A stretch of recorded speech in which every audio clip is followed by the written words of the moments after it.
Welcome on in to the very first episode of the Pixelpaw Passion Podcast. My name is Ren, and we are also having a certain bot whose name is A bot? Silence. A bot. I'm just a bot. Just a bot, and this just a bot is also named Audio Ignis. And today we're gonna be sharing a lot of fun things. This is our very first podcast, so if you enjoy Yay. it, be sure to come back for more. Now, Ignis, what is Pixelpaw? Well, I feel like you have more of a spiel to say on it than I do. I do, I'm but I want not to hear gonna you lie. first. I want to hear you first. Uh, What is well, Pixelpaw? it's what we came up with for working on stuff together. I don't know. Yeah, it is a collaboration project started by Ignis and I late last Yeah. fall. And this is the first iteration of what that collaboration event is going to be showing. We're going to be trying to do a monthly podcast where we yap into oblivion because I don't know about you, but I love yapping. Yeah. You yap a lot. A It's bot of great. many words. But yes, so stay tuned. We're going to have many more announcements on what exactly Pixelpaw has in store for you in the near future. But for now, we're just going to enjoy yap sessions. Yap, yap, yap, yap, yap, yap, yap. Yeah. Shout out to our lovely artist, Luke Lex, for providing us with our lovely Pixelpaw logo. It's good. I can already tell it's going to go through many evolutions, but it's beautiful already. Yes. Yes. Yes. Yes. Yes. Yes. So what do we have in store for you today? I wonder. I wonder indeed. Well, we did pick the theme for this month to be related to zombies. Um, and as I'm sure many of you guys know, there is a certain zombie game that is releasing in a week A called week? Resident Evil 9. Oh my god, Week. which reminds me It's of next week. of today's sponsor. No one. We don't have a sponsor, but yeah. Like, we don't have a sponsor. Man, all those podcasts with sponsors, they gotta have a sponsor segue. Like, here, let me just throw that out there real quick. We're sponsored by chat who's sitting here listening to us. Because we do record these live. Yes. But yes. But yeah, so as you guys may know, Resident Evil 9 coming out literally next week that I know me and Panda are both going to be playing on release. But for that reason, I wanted to talk a little bit of spiel about some Resident Evil content. Now, I'm not going to be going into like all of Resident Evil lore because we know that can get a little crazy. So I'm skipping over a lot of the Chris Redfields, some of the Claire stuff, some of the like the other people. We're more focused on Leon and Raccoon City itself because I think that the lore of the actual like city is interesting, and it also is a little bit of pre-prep before Resident Evil 9 releases because I'm super hyped for it. Which is I had to be careful though because spoilers for Resident Evil 9 already exist on the website. Which is already a great way to introduce what it is that we are actually going to be doing on the Pixelpaw Passion Podcast. Yes. Ignis and I are very passionate individuals. We have our hyperfixations, and when we do, we dive headlong into them. And to celebrate RE9, this month's theme is, of course, zombies. Mhm. And Ignis is going to start us off with their passionate yap session over, what did you choose again? Resident Evil. Technically talking about Raccoon City, Leon. That's pretty much it. Okay. Yeah. Are you ready? Yeah. Go for it. All right. Take the wheel. Yeah. I may interject with a few questions of my own throughout the story, but I'm Please curious. interject. Please let the conversation flow. Absolutely. Absolutely. But take it away. Yes. So, diving into it, like I was saying with Raccoon City and Leon. So, starting with Raccoon City background itself, I mean, it's not based anywhere actually in the US. It's just like localized in Midwestern United States. So it's not an actual place, though they do reference like actual places in the US in the games. This is just like a fake place that exists in the US. And interestingly enough, so the city itself was like not doing well at all. An umbrella corporation moved into that like city and started employing a lot of the people there, which made the city like more populated and made it like, more economically stable and that kind of thing. So like by 1998, which is whenever the outbreak occurred, 30% of the population was employed by Umbrella, which is, I didn't know that. I didn't know that Umbrella was like a, let's say, legally working company that had that many employees in it. So Raccoon City was very much just like people working for Umbrella, crazily enough. Like the whole city? Yeah, the city knew about Umbrella, and 30% of the population was employed by Umbrella. Okay. Okay, so it's like one So, of those like major like it's like do you have like an idea of like how many like what the population of Raccoon City was like oh, what was outside of that 30%? I want to say it said, but let me re-double check again. Yeah, yeah, yeah. Because that'd be fascinating. Because like I having been a Midwesterner for quite some time, while I do not personally live in such a town, I have heard of towns where there are typically like there's a factory of some kind or a research facility or something, and like most everyone knows everyone specifically because a lot of the population works for that corporation, and like that's Yeah. where they start up their families and all kinds of stuff. So hearing that was like the basis for Raccoon City, I'd be curious to see exactly like what kind of population we're working with here. So by 1998, it says that it had around 100,000 residents. 100,000, so 30,000 Mhm. people, give or take, were Yeah. working for specifically Umbrella. Yeah. Interesting. Now, in September 1998, that's whenever the outbreak occurred.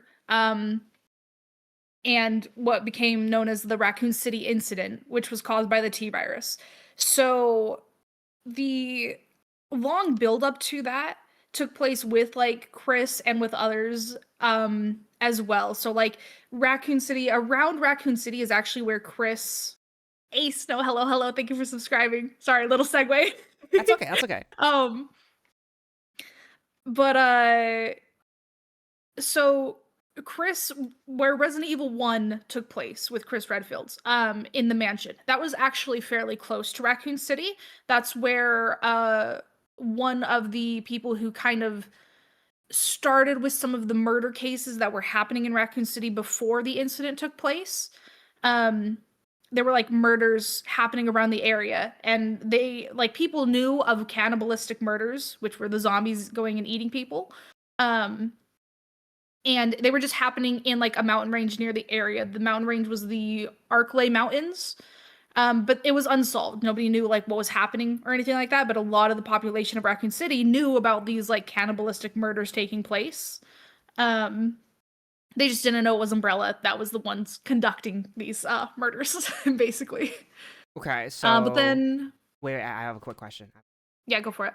So, large population working for Umbrella, but Umbrella Yes. also had secret underground illegal experiments going on at the same time. Yes. Did I understand that right? Okay, okay, okay, cool, cool, cool. Yes. So they were working on like they had kind of like a public knowledge, but then they also had the underground facility that you get to explore in like Resident Evil 2 and whatnot. They also had like the mansion where Chris was at that was more of a secret facility than a publicized one. Which is where some of the stuff basically some of the virus gets leaked out every now and then and it slowly starts to spread, more or less is what was happening. Hmm. So what happened for the incident to occur? Birkin, Dr. William Birkin, Okay. lore-wise, just one of the I don't remember. I want to say it was Resident Evil 2 dude that actually ended up turning into a zombie. If I remember right, I might have the wrong person in my head. He was attacked by an Umbrella Security Service team, and that just led to a series of events that caused the T virus to contaminate Victory Lake via infected rats, which entered the water supply, which is what caused all of the people to start mutating into zombies, which is what just like exploded the entire incident, which is where it took place for Leon to join in with that taking place. More on Leon in a moment. But yeah, that's basically like the cause of it. Basically, it just spread in an instant overnight kind of thing where everybody just started getting infected by this. And then shortly after that, after like the incident took place, and where we'll see more of the destruction of in Resident Evil 9 is whenever October 1st, 1998, the US government carried out the sterilization strategy, which was just a giant missile strike that completely destroyed the city just to try to contain the infection. It was the entire city was blocked off after that. It was all contained and like fenced in. They basically did not want that to spread, and Yeah. it was just bombed. So wait, I've okay. My RE knowledge is not nearly as in depth as Agnes's RE knowledge. In the RE9 trailer, they do an overview, like helicopter shot over Raccoon Yeah. City. I'm guessing that big crater is The bomb. the bomb. Yeah, that is what Okay. that is the missile strike that just destroyed everything.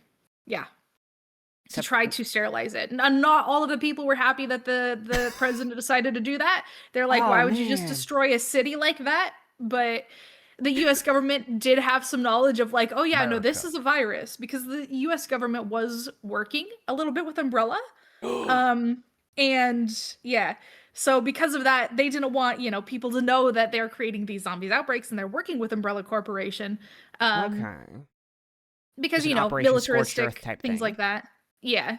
exactly. So then it goes into Leon, and the reason I'm talking about Leon is because, of course, he's in Resident Evil 9. So going into a Woo! little bit of him, one thing I found out about him that is interesting, he's actually Italian American. So I didn't know that, but yeah, he's Italian Oh my and god! American. But yeah, That's so cool. right? Little Eh, little facts there. I wonder if he like splits his spaghetti when putting it in a pot. Probably.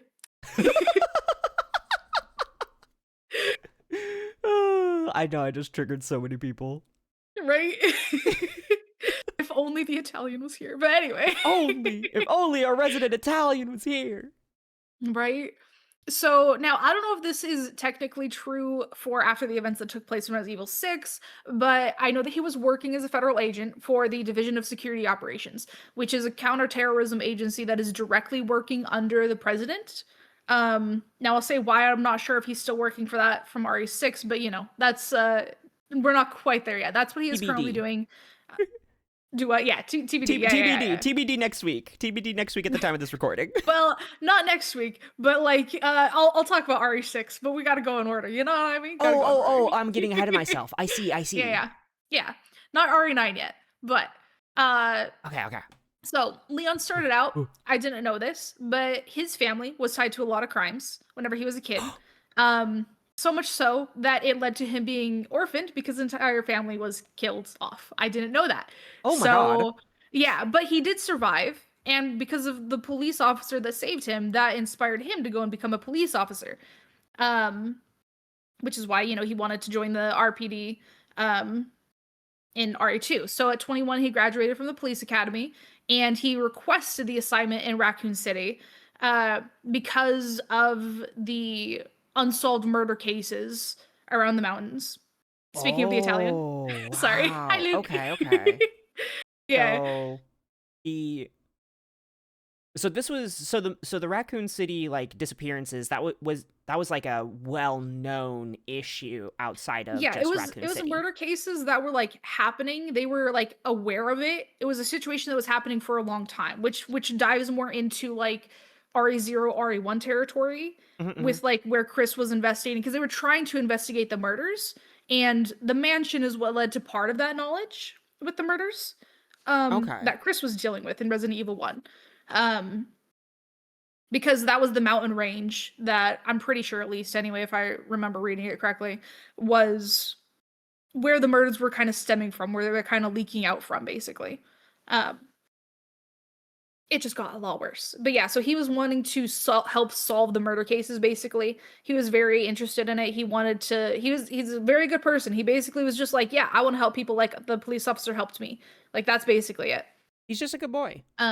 Yeah. So he had graduated police academy he wanted to go to Raccoon City. But in his way to go to Raccoon City, he didn't really have much of a plan other than I go to Raccoon City. At the time he had a girlfriend, he ended up breaking up with his girlfriend to go to Raccoon City, and he was very depressed about it. So he literally got drunk and passed out in a motel because he was just sorrowful of breaking up with his girlfriend. What? That was Do we that know was who this girlfriend is?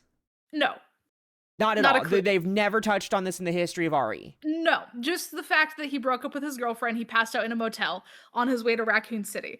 He woke up the next day in the afternoon. That night, as he was passed out drunk in a motel, is whenever the outbreak occurred. Literally. So He he passed pulled a out in a gamer motel guy and and missed just the missed the outbreak. start because he Yes, didn't leave his missed the house? start. Yes. Oh my god, I love that. I love that for him, but also, It's amazing. what?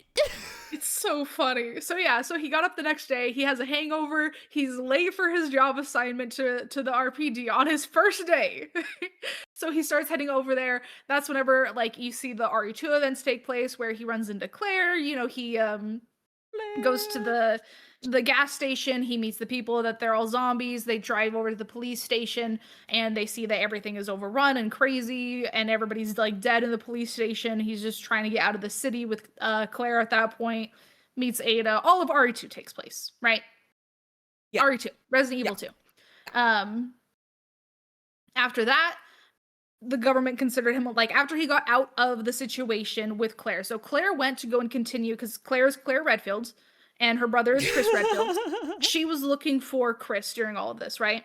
So she left to go continue looking for Chris, leaving Sherry and Leon. So Leon was taking care of Sherry in this time. Sherry was the child at the time in Resident Evil 2 that they helped save.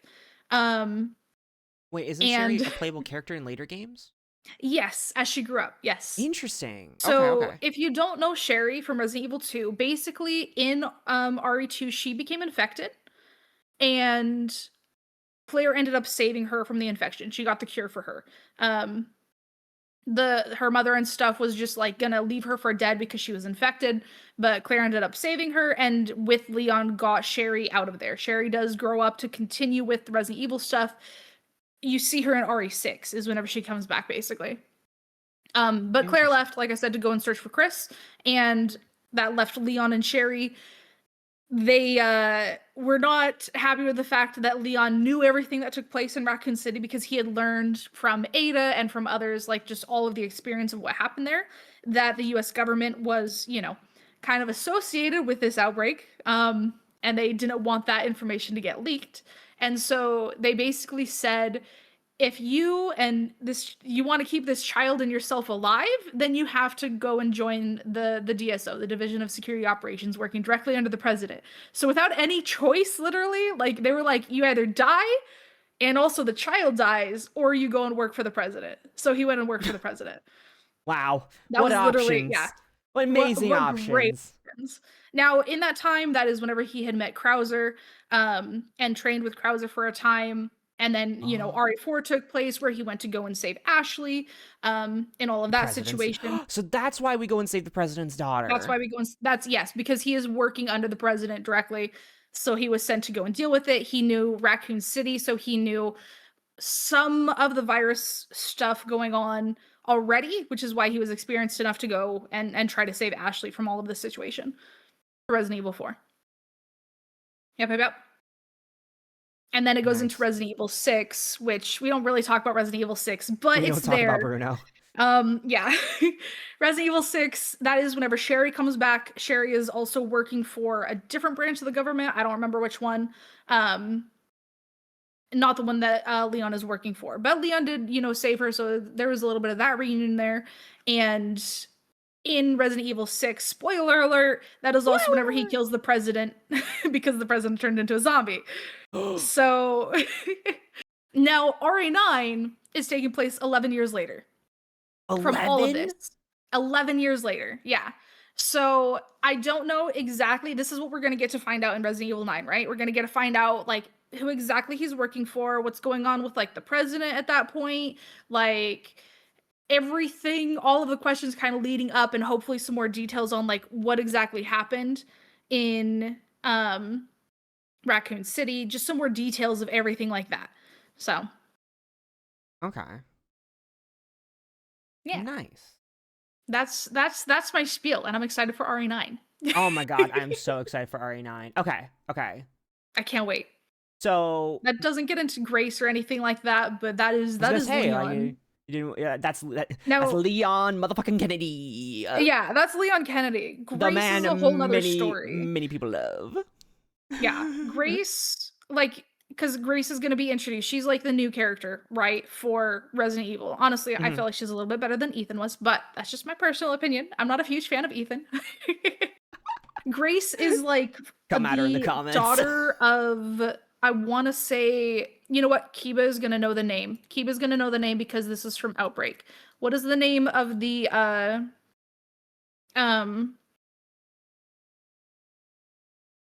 fuck, what is it? Reporter? Kiba? Alyssa, thank you. Alyssa Ashcroft. That's it. Thank you. See, I knew Kiba would know. So Alyssa was in Resident Evil Outbreak. That game is one of these sort of like side games. It's not one of the main number series games to the series. Mhm. Fantastic game. It goes to several people who were all in Raccoon City Outbreak at the same time and goes into like their stories, more or less.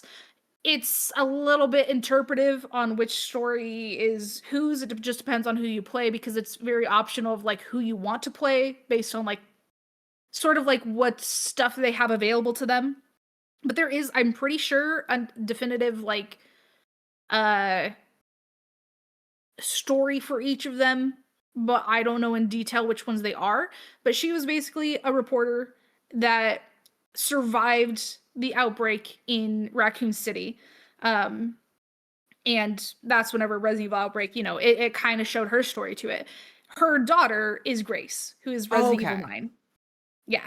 So there's Okay. a little bit of knowledge from Alyssa with Resident Evil 9 and what took place. We don't have like exact details on what Grace is going to know about that situation. I know that they did show a little bit of Alyssa, I'm pretty sure, in Resident Evil 9 as well. I don't know the details of that, Of but course that not. The is how game's not out Grace yet. kind of goes into it. Yeah. But yeah, that's how Grace sort of relates into that. So Okay, and how Leon ends up there, not really sure, but go ahead. Grace plays a reporter in this Yeah, next game, doesn't she? So she's following in family business. I think so. I don't remember if she's a reporter or if she's like An FBI or something like investigator? that. Because Investigator something. yeah, I should rewatched the trailer before this conversation because man, I'm Right? learning I'm like, so I need to much. My rewatch the trailers. Yeah. brain feeling wrinkly, getting that wrinkles and some ridges. But yeah, there's Investigator. not a Okay. whole she's an investigator, okay. But yeah, there's not like a whole lot of lore on Grace yet. That's what's going to happen in RE9. Just the basic is that she is related. She has Alyssa, her mother, who was in Raccoon City at the time.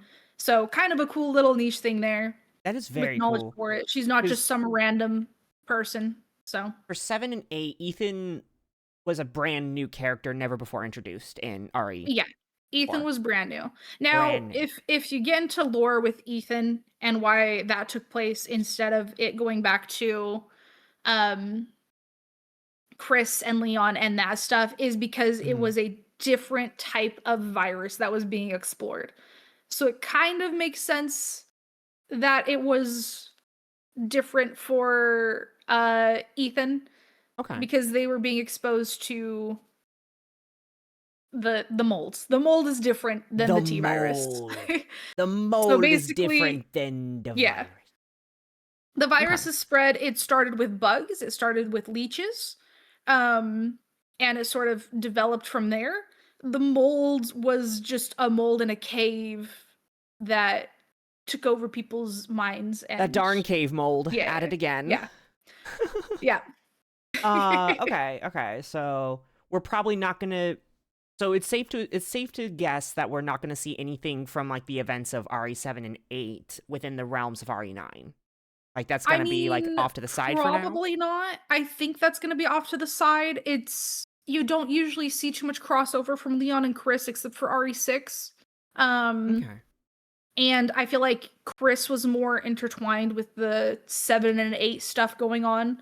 Um, I don't know if they're going to bring in, what was the daughter's name?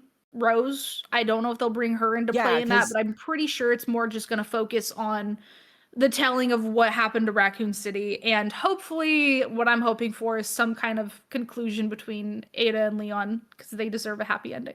they deserve a happy. So you're hoping for the ship to sail? Yes, I'm hoping Oh that they just get to go man. live happily ever after together I at don't this. know. I don't know. Like that'd They deserve be they I get totally deserve I it. totally get what you're saying, but at the same time my little creative brain is just like, nah, if anything's going to happen like conclusively between Ada and Leon in this next game, it's probably going to be more tragedy than happy ending. I don't know. They're pretty nice whenever Leon and Ada get some time together because they're, even though RE6 kind of sucks, there is at least the happy moment between Leon and Ada that is really cute in it. That is worth seeing. So I'm Okay. hoping that they play more into that than tragedy. I will have to look up what happens in RE6 cuz RE the RE6 is one of the games I know absolutely nothing about aside from what you've explained. I can give you the basic rundown. Basically, Leon saves Ada, and it's very cute, and that's it. It's very cute. That's It's it. very cute. How long of It's screen a time is very this interaction? pretty long. Yeah? It's an entire situation. There is a final boss going and attacking them. Leon is struggling, so Ada goes to save him. Ada's struggling, Leon goes to save her, and then it ends up with them being on the same part of this crumbling tower. Leon is literally holding Ada in his arms because she is passed the fuck out, and he is Ooh, defending her from all of the princess care. oncoming like attacks. And then she looks up, sees him. I forget what they say directly to each other. It's very cute. And then they both end up killing the bad guy. And then she leaves. Yeah. Okay, okay. Interesting. I It's very cute. I'm still feeling stay tuned for our live playthroughs to see who's right. Is Ada and Leon going to get a happy ending or is are they If going to they be met don't with get a happy tragedy? ending, I'm not going to count it as real and I'm going to give them a happy ending myself. They Enter deserve the it. oh what was it the After AO3 all the shit they've been through, they better get a happy ending. happy ending. We shall see. We shall see. Oh man, that's so much fun. So, So, Q&A from the chat. If anyone has any questions over what Ignis has talked about or any RE questions in general, she is our resident RE expert. and I'm not that So, much of an expert, but I feel try. free to throw some questions into chat and then I will read them aloud, but I will get us started. You mentioned in the early yap that Raccoon City is a purely fictitious city that's just kind Yeah. of like placed within like the Midwestern region of the United Yeah. States. Is that the case for all locations generated for Resident Evil stories? Or To do be some of them actually honest, take place in real life I'm spaces? not entirely sure. I think Okay. most of them are fictitious because Capcom is Japanese based. Um, I don't know if they're just like they didn't want to go into the detail of trying to plot out locations in other locations in the world, so they just made up these fictitious places basically to, I'm guessing, simplify things. Um, because I know in RE4 it's the same thing. The place that they go to, I forgot the name of it, is just a little village that it doesn't actually exist anywhere in the world. It's just like a general location of like this is where it's at is what's given. Now I don't know about the Africa Resident Evil 5. I don't know if they Mm-hmm. go specifically for that. And same with Resident Evil 6. I feel like they go more specific city for that, but I'm not positive on that. So Okay. RE6 is Uh parts that take place in real cities. Yeah, so there is some parts in real cities in Resident Evil 6, but most of them, I think, main story ones are fictitious, just for the sake of easiness. Interesting. Okay. Thank you. Luke Lex is asking, since they know nothing about RE9, they're wondering if we think Rose will play a part in the story at all? I don't think so.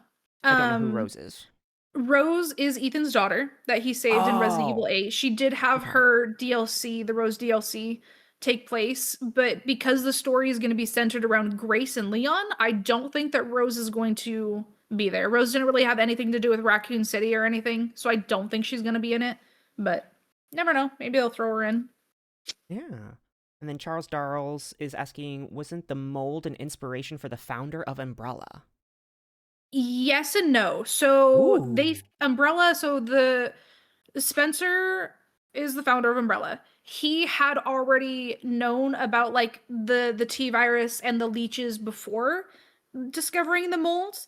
But he explored the mold whenever he learned about it from Mother Miranda. He was like told about it, and so he went there, investigated it, and was like, this is not what I want for the virus because it doesn't give the type of control that he was looking for with it. So he basically just left it, and Mother Miranda was like, well, I still want this because she wanted her daughter back and all of that story for her for Resident Evil 8. So it wasn't quite an inspiration, it was more of just like a side quest. Can this make my product better? No, okay, let's leave it and move on. That's basically what it was for Spencer. Okay. And that's why Rose got kidnapped in RE8 is because Mother Miranda was trying to, like, Bring replace her daughter Lost Child. back. Oh, Yeah. so Rose was just going to become daughter? Yeah, so how the mold works is that the mold doesn't just like take over like the virus does. It kind of becomes one with the person, which is why you see that Ethan survives in a way inside of the mold as well. So everybody who dies in the molds stays in the molds forever. Like your consciousness remains in the Part molds. of the ship, part of the crew, part of the ship, part of the Literally, yes. crew. So Mother Miranda's daughter had died to the disease, and so she had it in her head that she could bring her daughter back because some consciousness of her daughter was existing in the mold, but she needed somebody to be a host for her daughter. And so that's where her testing had gone with like Lady Demetresque and with like all of the people, all of the other characters. They were all tests for her, all of the people in the city. They were all tests for her to try to find a host. She wasn't finding a solid Okay. host. Now, Ethan and Mia. So Ethan, it's assumed at least that Ethan died at the very start of Resident Evil 7. And he immediately became mold from that point on. Like whenever he was And discovered, become he was mold. killed and he was mold from that point on.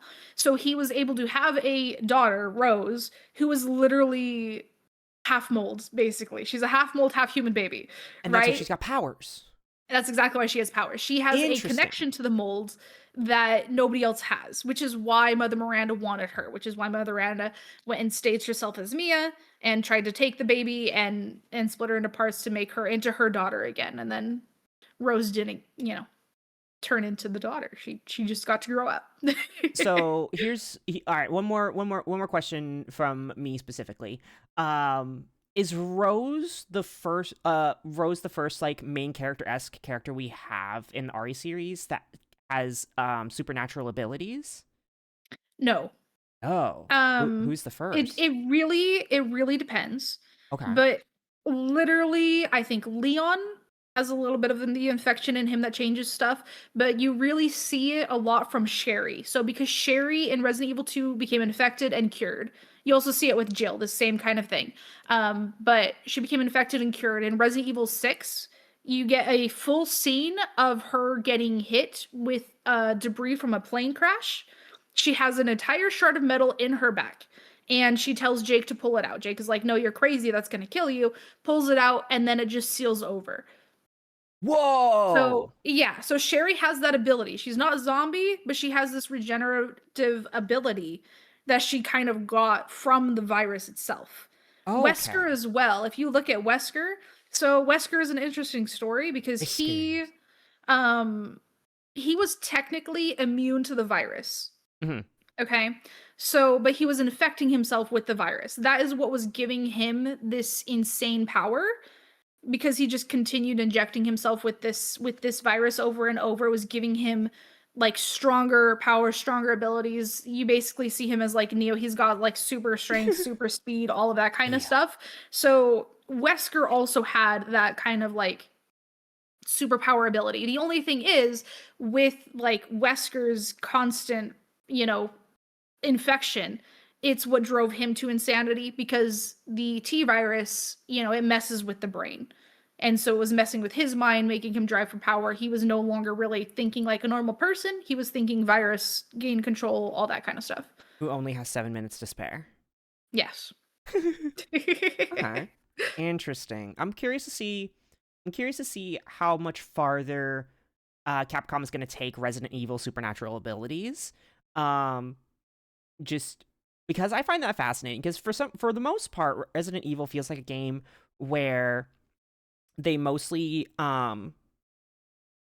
encompass like actual world applications, like real world applications outside of like there are also zombies nearby.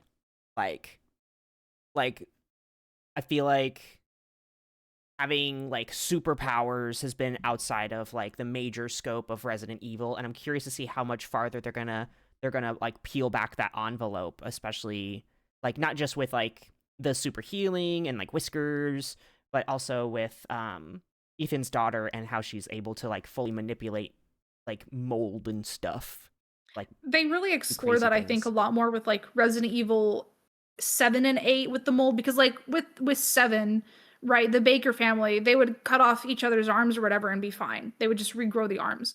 With Ugh. 8, that's whenever they got into not necessarily zombies, though it's based on the virus. You saw, Lady D is more vampire based. She had to drink blood to Mm-hmm. survive. Um, you Lady D, saw Heisenberg, who could literally control metal, which was right? awesome, by the way. Yeah. Holy You had the shit. werewolves, the lichens. You had as well, I forget her name, the doll lady, The doll lady. who her ability was to basically create like a mist over people, like at a broad range, and cause people to hallucinate and see things that they weren't actually seeing. Mm-hmm. So they're exploring into all of these sort of different ideas, powers, and that kind of stuff.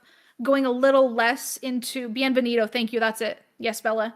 Um, Going into more powers, but that is what kind of strayed, and I think what a lot of people disliked from 7 and 8 is that it started straying more from zombies and going into more of abilities, which is what I'm Okay. hoping they go back to with Resident Evil 9. Is hopefully they go back to more zombie based Ooh, stories. that actually opens up an interesting conversation topic. I watched a little bit of the gameplay demo and what some of the Mhm. inspirations were for how they were handling the zombies in RE9. Would you like to have that conversation, or would you like to save that for as we are experiencing RE9 on our I'm own gonna save separate that for lives? experiencing RE9. Okay, I okay. want to see what I'm they do excited. for it I'm firsthand. excited to So talk about it, like when we yeah, do a future collab, and we could just get scream about RE9. I'm so excited Um, for it. because like I'm gonna play it on release, you're gonna play it on release, and we're just not gonna see each other for like half a week. Yeah, I'm super excited. I'm so excited. I'm I'm so so excited. excited. Oh my goodness. All right. Well, I think that will conclude the first section of our podcast. We are going to take a small break and pause the recording here, and then we You're will. recording? Oh, Yes, in a way, I am. fair Give me enough. just a second, and then we will be back, and we will do our next segment.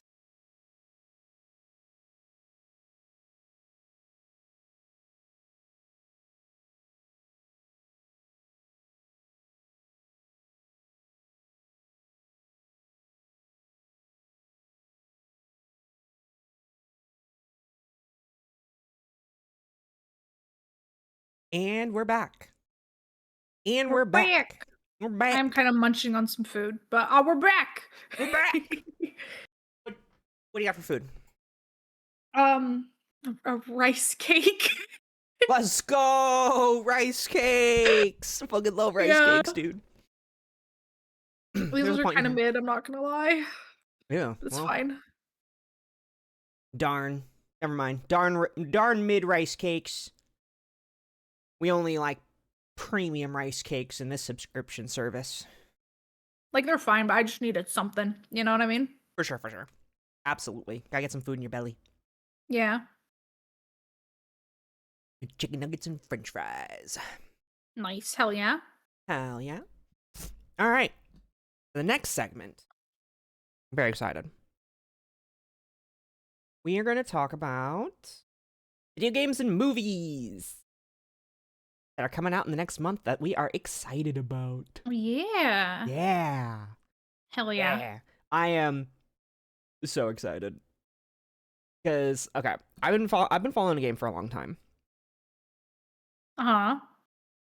Um, I've been going. It's been in pre-release for a couple years now, Hold on. and Pause. Let me. oh, How is that, Kiba? Is that better?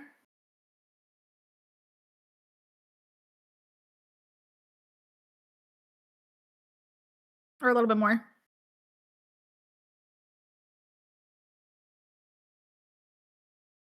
That is okay. Okay, continue. awesome. Okay, so yes, I've been following the game since pre-release. Um, and it's gone through a lot of iterations, a lot of things. And so my question before I talk about the actual game itself, do you like city builders? Um, they're not my go-to games, but I've played quite a few of them. Yeah, cozy. Okay. I definitely Yeah. put those in like my cozy game time. What about beavers? Beavers? Yeah, do you like beavers? Yeah, they're pretty Yeah. cool. I think they're cute. So the game that I'm excited about, as it is finally hitting, and I know, so I just want to give it a shout out because I do come back to this game on a regular basis. Just if I just need a game to relax with, it is called Timberborn, and first week of March, yeah, very Timberborn. First week of March, it's finally releasing into full 1.0 status. Nice.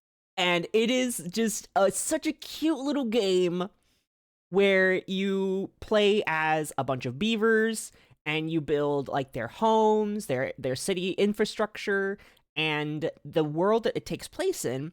You have to combat like seasonal droughts. So you have to figure out your water management, and honestly, oh my god, the animation that they got for the water physics and everything is so good. So good. So you build dams, you build infrastructure. At a certain point, you even like start figuring out science and shit. It is such a good game. If y'all haven't seen Timberborn, or if anyone just wants a nice little cozy city building game with beavers, by all means, please pick up this game. It releases. Oh shoot, I had it marked down. Let me. This honestly looks super cute. You're looking at it now. You're looking at it now. Yeah, I'm looking at it on Steam right now. It looks super cute. March 5th, the first week of March, Timberborn 1.0 will release. So everything that they want for their major release is in the game. So if you have not touched Timberborn, if you want a new city civ, like Civilization Sim, please, for all that is holy, give Timberborn a try. No, they are not sponsoring me. I just love their game. I was introduced to it by a friend who also loves city builders, and I've spent many nights where this friend and I just hang out in VC working on our little beaver towns. This feels like the type of game that I would watch Will Sleeps not play on stream. Honestly, I should send that to Will Sleepsnot if he has not already You played totally it. should. Because this is totally yeah, a game that he would play. absolutely. I'm so excited. March 5th. Oh, I did write it down. I'm so good. It's super cool. It is up on Steam. If you just need to just go watch the trailer. Go watch the trailer. They actually released a lore trailer, which I was not expecting them to actually introduce lore to this. That's crazy. There's lore. I didn't know. I didn't know they were wanting to like incorporate stories. I thought it was just like be beavers, build town, build dams. Honestly, amazing. It's so good.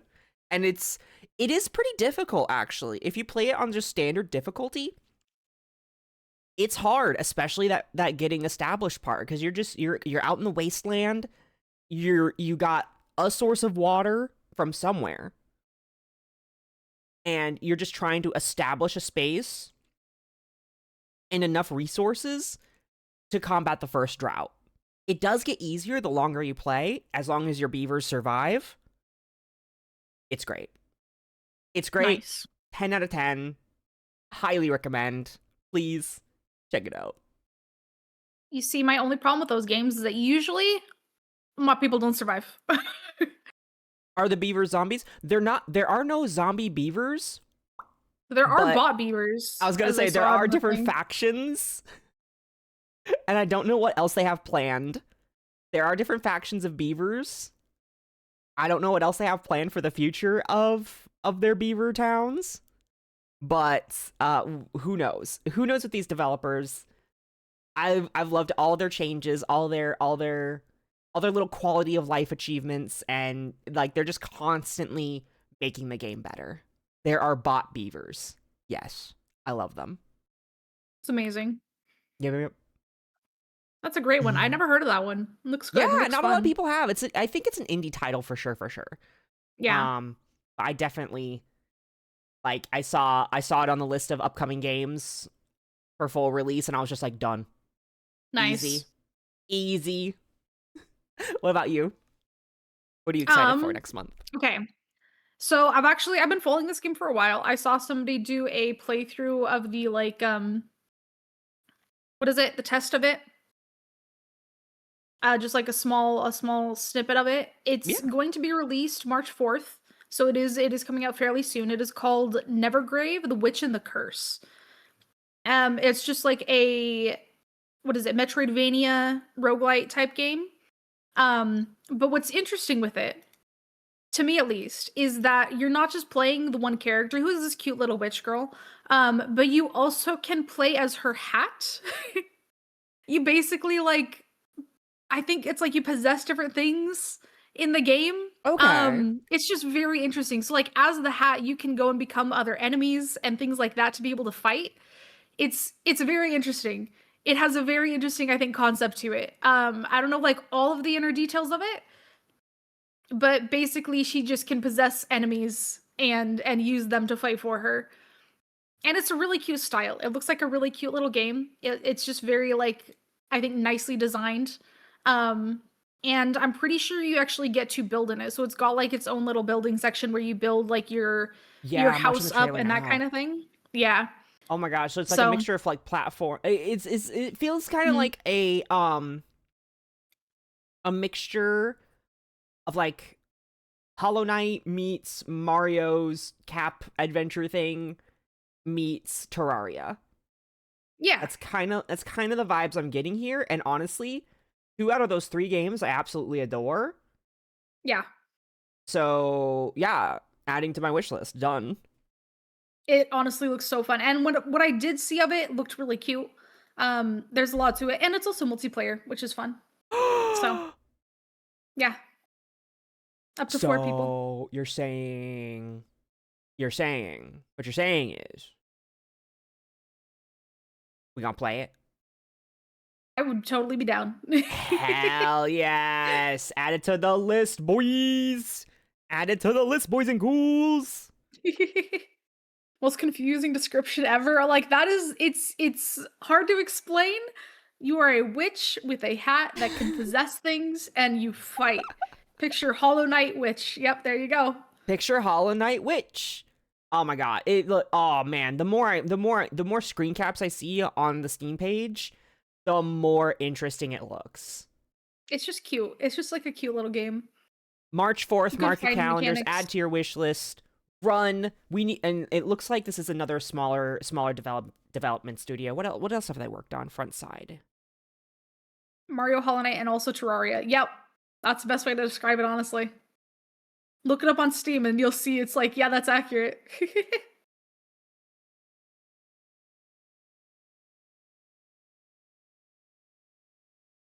Oh, they're responsible for. Wait, are they responsible for Craftopia?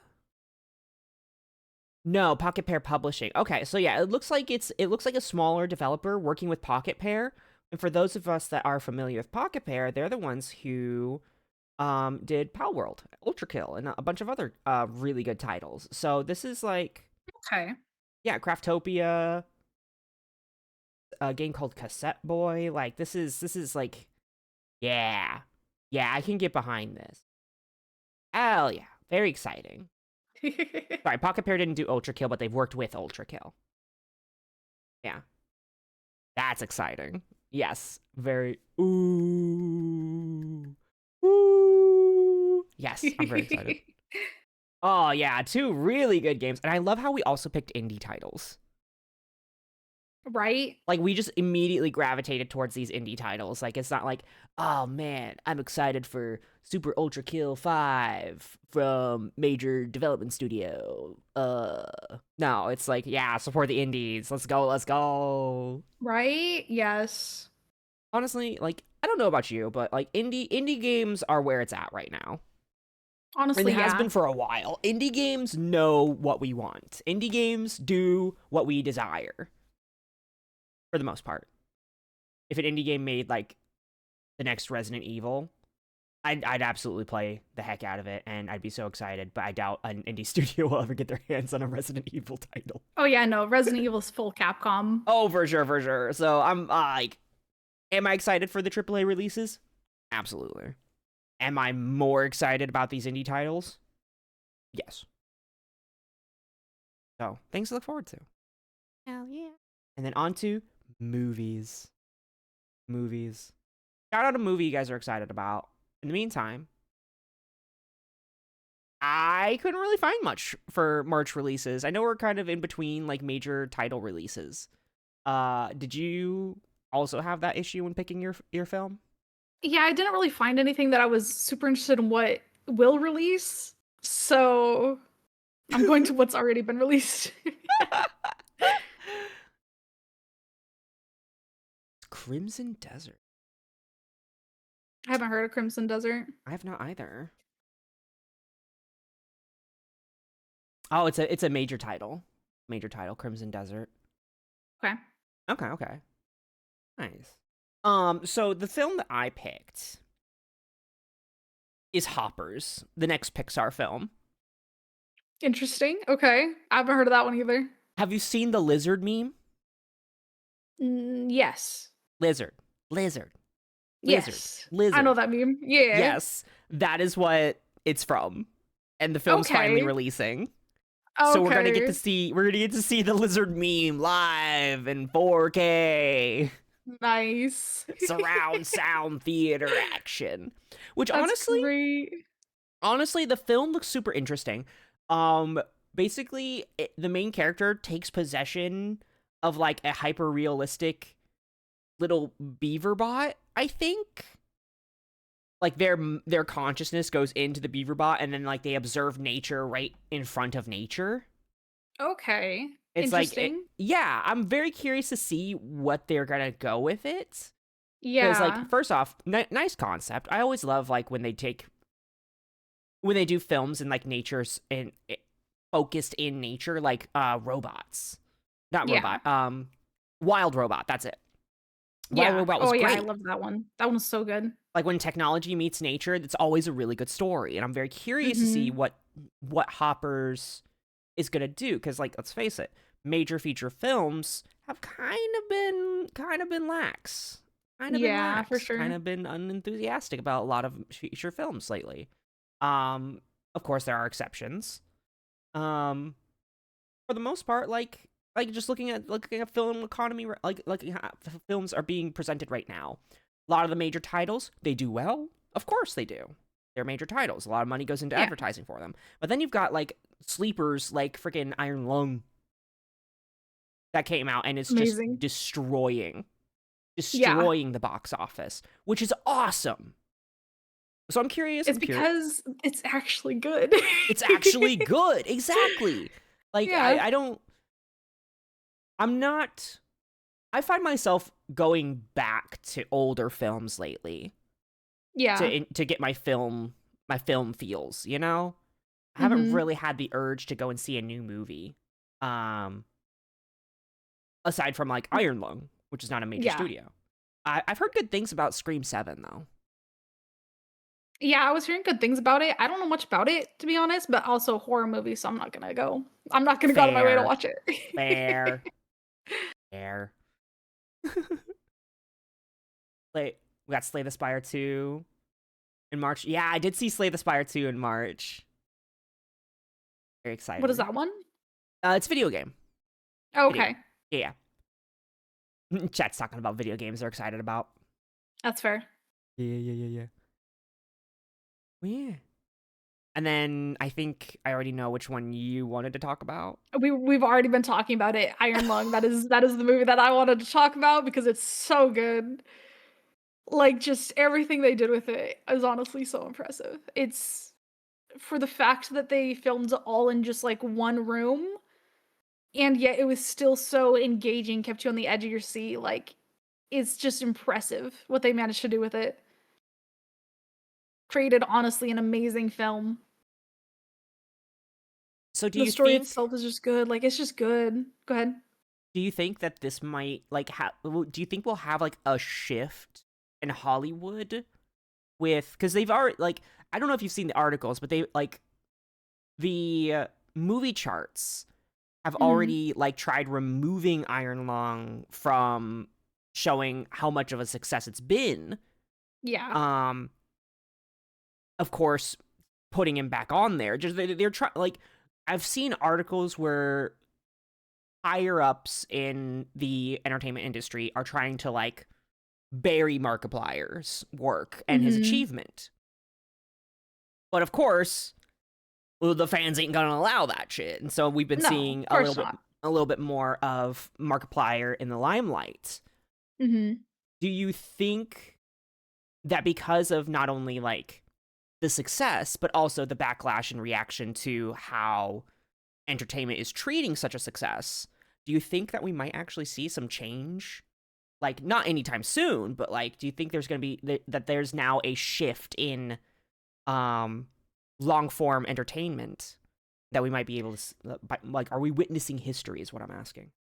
I'm not sure to be honest. I'm hoping that we get some sort of change with it, but I don't know if we'll actually see one because like the thing is like other there's been plenty of other YouTubers who have tried to go, mainstream with their movies and TV shows. Like there's been a lot of YouTubers who have been trying to do that. The difference with Markiplier and Iron Lung to me is where the entertainment industry has failed with converting a video game into a film. Because I Mm-hmm. think a lot of people can agree that usually whenever video games turn into films, it kind of ruins it. It Yes. usually isn't that accurate, it isn't that good.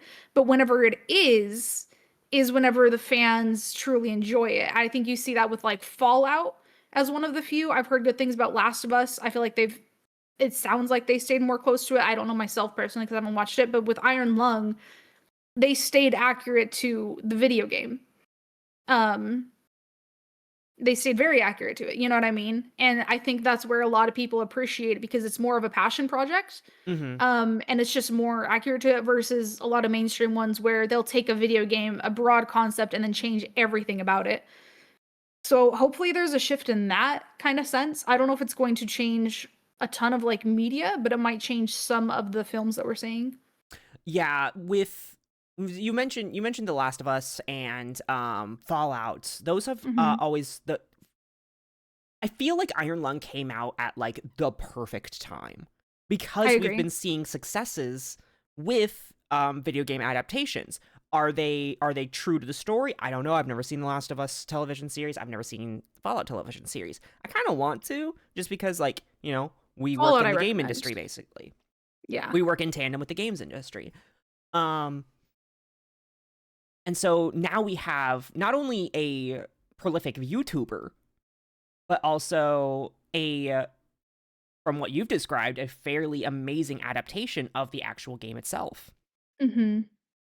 So I don't know.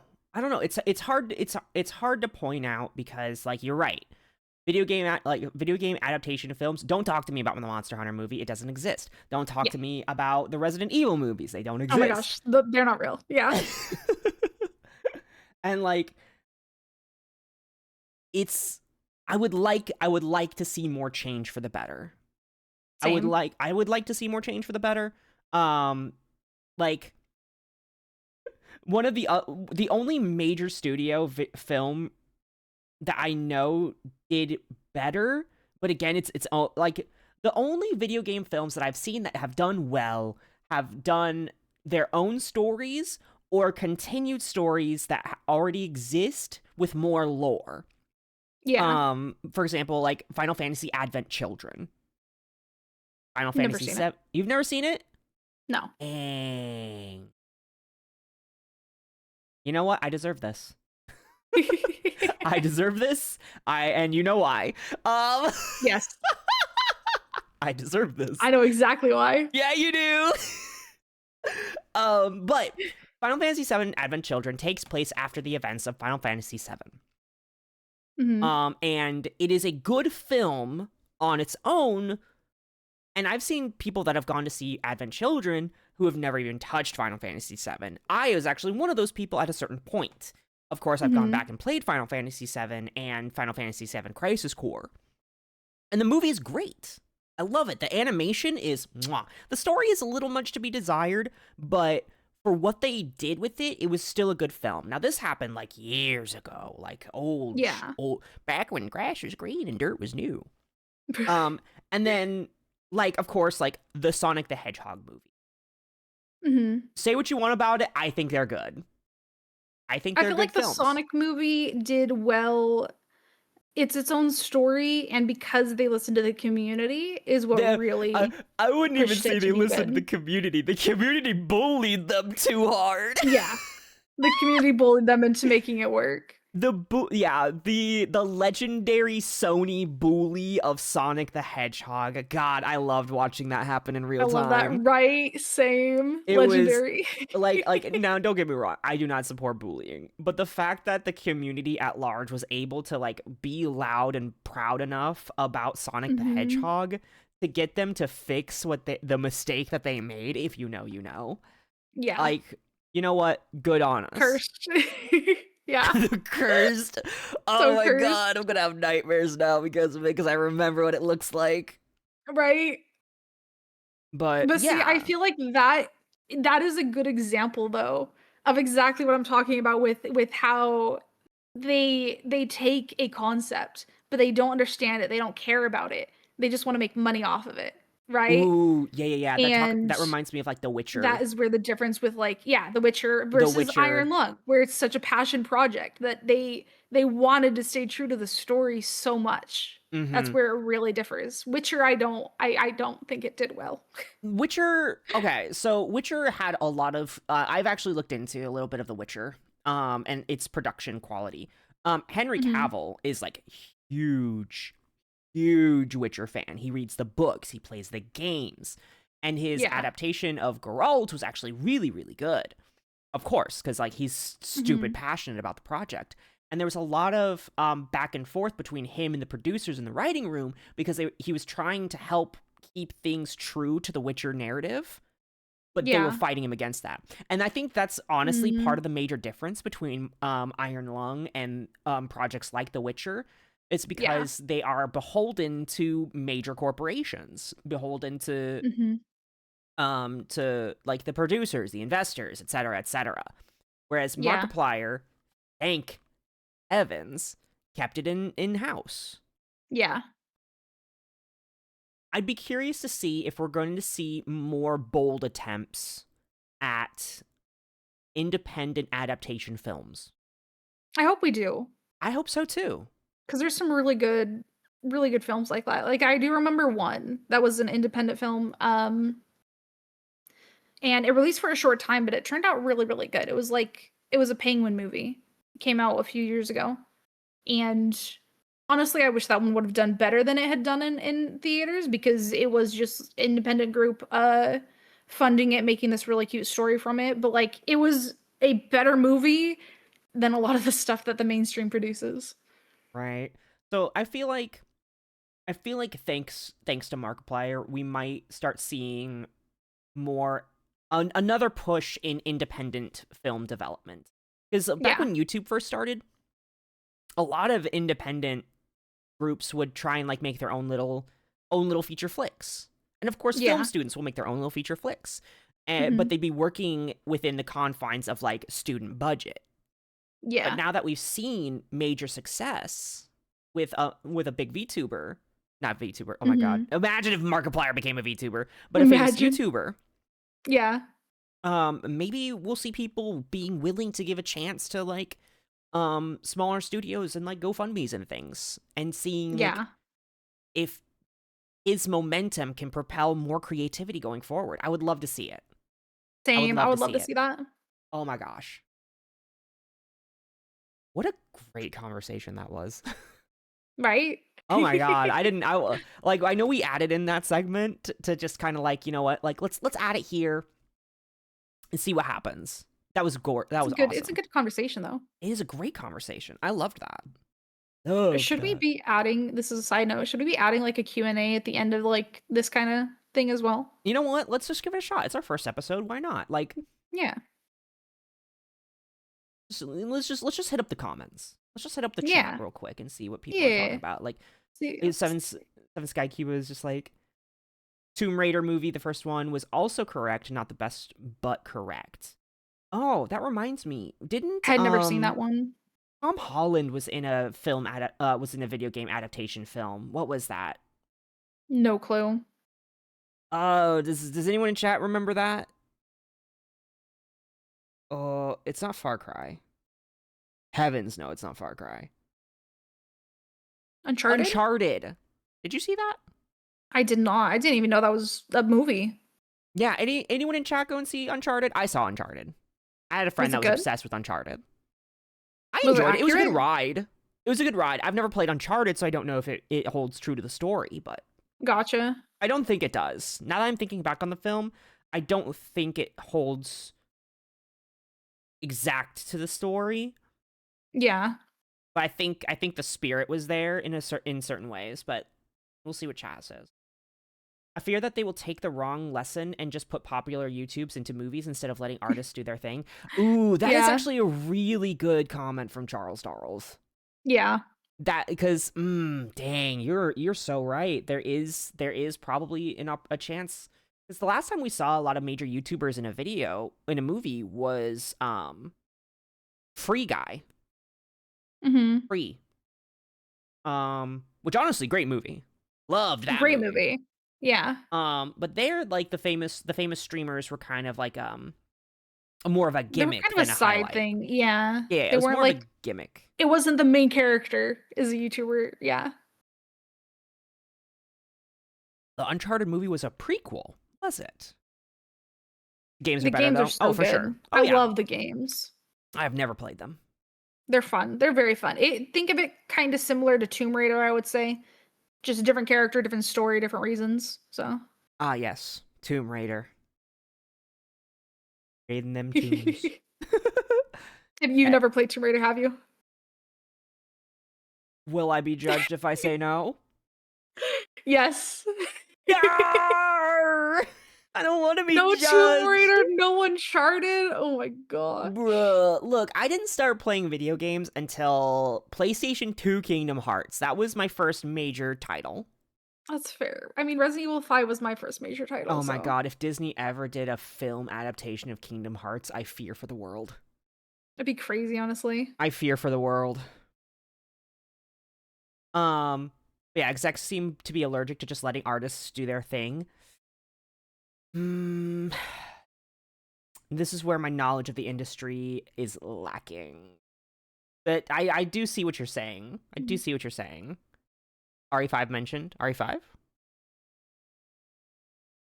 RE5? Who mentioned RE5? I did. You did? What did you say? I did. You said the Kingdom Hearts was your like first. What did you say? Game, and I said my Resident first Evil major 5 title. was mine. Yeah, I major remember title. I remember you telling me about your RE5 experience and why it holds such a good place in your heart. It's because it was my first. It was my zombie game. I liked Yeah. playing Left 4 Dead, and instead of an Xbox, I got a PlayStation, and RE5 was the zombie game. Yep.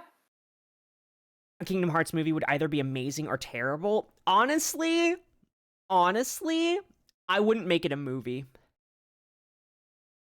It would have to be a television series. Too much happens in Kingdom Hearts to make sense in an hour and a half, 2-hour film. Not possible. Not possible. But I will tell you a freaking live action adaptation that I would die for. Treasure Planet. It's not a game, but it's an animated film. Yeah. And everyone and their grandmother will agree with me. Yeah. I just fear how they would butcher it, you know? Honestly, I feel like there's enough passion for Treasure Planet that the audience would bully whatever studio is fucking it up. Yeah. I feel like, honestly, with like Markiplier's Iron Lung and like hopefully the movement we'll see for the better, I would love if an independent film studio just took over and just made Treasure Planet. Did you know Like, Treasure Planet was inspired by the book Treasure Island? yeah, Asha, you are everyone and their grandmother. You do agree. Heck yeah. I'm so happy you agree that Treasure Planet. Ignored.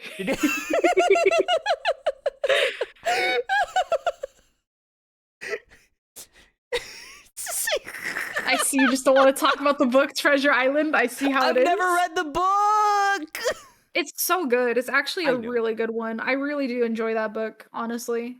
It was very My fun to read. my limited knowledge of Treasure Island is contained within Treasure Planet and Muppet Treasure Island. Treasure Island is Treasure Planet, but it's on a ship in the ocean and they're going to a literal island instead of across planets and galaxies. It's literally Yeah. practically the same thing. And I think that Yeah. the one guy that was kind of like the fatherly figure in Ah. the TV show, I'm pretty sure he Ah. was a little bit more evil in the book, if I Did remember she right. just It say was a TV while ago show? that I read it. Did she just say Sorry, TV show? movie. The movie. I'm sorry, movie. Yeah, no. They Mhm. definitely Disneyfied the cyborg. Yeah. They definitely Disneyfied him. Oh yeah. Beware a But it was still a really good book, honestly. You hear that, chat? We got to beware the cyborg. They definitely Be Disneyfied the afraid. father Cyborgs are figure. scary. Um, but Silver was a lot more evil in the book and had a peg leg instead of a cyborg. Yeah. For Yeah. sure. I know that much. But overall, same beats. Yeah, and I think that's what Yeah. was really great about it. The one of the fun facts that I learned is that the creators, the writers for Treasure Planet, actually had Treasure Planet 2 and 3 ready to go. Really? Yes. They had Treasure Planets 2 and 3 ready to go. But Disney borked them. That's hard. unfortunate. Treasure Planet came out around the same time as Lilo and Stitch. Oh, I see. And yeah, the fact that you're already like, yes, Yeah. Lilo and Stitch. They pushed Lilo and Stitch so hard Yeah. that Treasure Planet flopped. Which it was still a good movie. It's just unfortunate that like they were released too close together. Like, And yeah. that was on purpose because Yeah. they wanted Treasure Planet to fail. Because the creative directors for Treasure Planet went above their superiors and went straight for like the head honcho and was like, this is our pitch. We will Yeah. do whatever it takes to make Treasure Planet happen. Just tell us the conditions. And the guy was like, all right, cool. Yeah, no, I agree. Sure. Let's just do this. These will be the conditions. We will greenlight. I will personally greenlight your project. Yeah. And they were like, fuck yes. But then everything else was out of their hands. Advertisements, Mhm. and all that stuff was just out of their hands. And so instead they pushed Lilo and Stitch the marketing team was put in charge of Lilo and Stitch instead of and told to prioritize Lilo and Stitch instead of Treasure Planet. Yeah. And so after that, because Treasure Planet didn't do on the box office, then they couldn't continue to fight for Treasure Planet 2 and 3. That is unfortunate. It is unfortunate because you see like the occult following that Treasure Planet has today. Mhm. And of course Disney's just not listening to anybody. No, of course not. Disney plays it safe. That's what they do now. Which Makes very honestly, boring films. shame. Or shame. Yeah. Like the biggest They risks find I've one seen, thing that works and they stick with it. That's it. Yeah. the biggest risks I've seen Disney do, and it always bites them in the ass Mhm. because they end up like getting rid of the creation or letting go of the project because it's too good, in my opinion. Yeah. Owl House, Gravity Falls, Steven Universe. Was Steven Universe Disney, or was that on Cartoon Network? I think that was Cartoon Network, but I'm not positive. Anyways, but yeah, the shows like that, like Owl House, everyone loved Owl House, but it got canceled because Owl House was pushing the Disney envelope too much.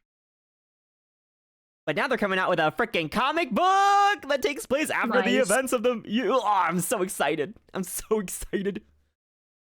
It was Cartoon Network. Steven Universe was Cartoon Network. Thank you. But yeah, Gravity Falls. Gravity Falls was great. Pushed the envelope too much, so of course they just got yeeted into oblivion.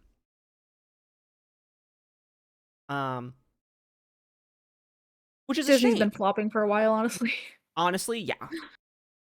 Since Agreed. Snow White especially, just... Their live action adaptations really need to, like, they just either need to stop or figure out their shit. They need to stop. That was just a sad excuse. Yeah. There was a lot of drama around Snow White. There was a lot of drama, and not just the fact that it was not a good movie. It was just bad. Like, everything else aside, it was just bad. All of it. I don't think I can find a good thing about it. I did not like anything they had with it. If they did an Owl House TTRPG, I bet it would sell out so quick. Honestly, yes. I'm just excited. Oh man, do y'all want to? Does the live audience want to know the plot for the Owl House comic that's coming out? For the Owl House fans in chat, you guys want to know? I know the premise. It, so.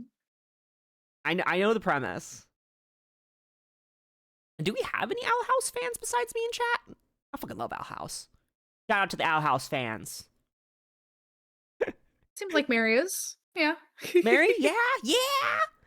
Okay, so basically, long story short, it's gonna focus on King because King knows who he comes from, knows who he is, knows where he comes from, and he makes a deal with the Collector that has something to do with like tinkering with his memories, but instead it affects Luz.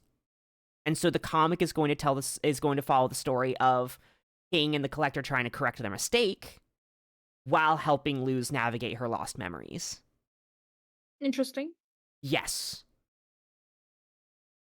Oh, I could talk. Oh man, we could have a whole Passion Paw episode of me talking about Owl House. I fucking love Owl House. I mean, hey, that's something to think about for future podcasts. So. Yeah, for sure.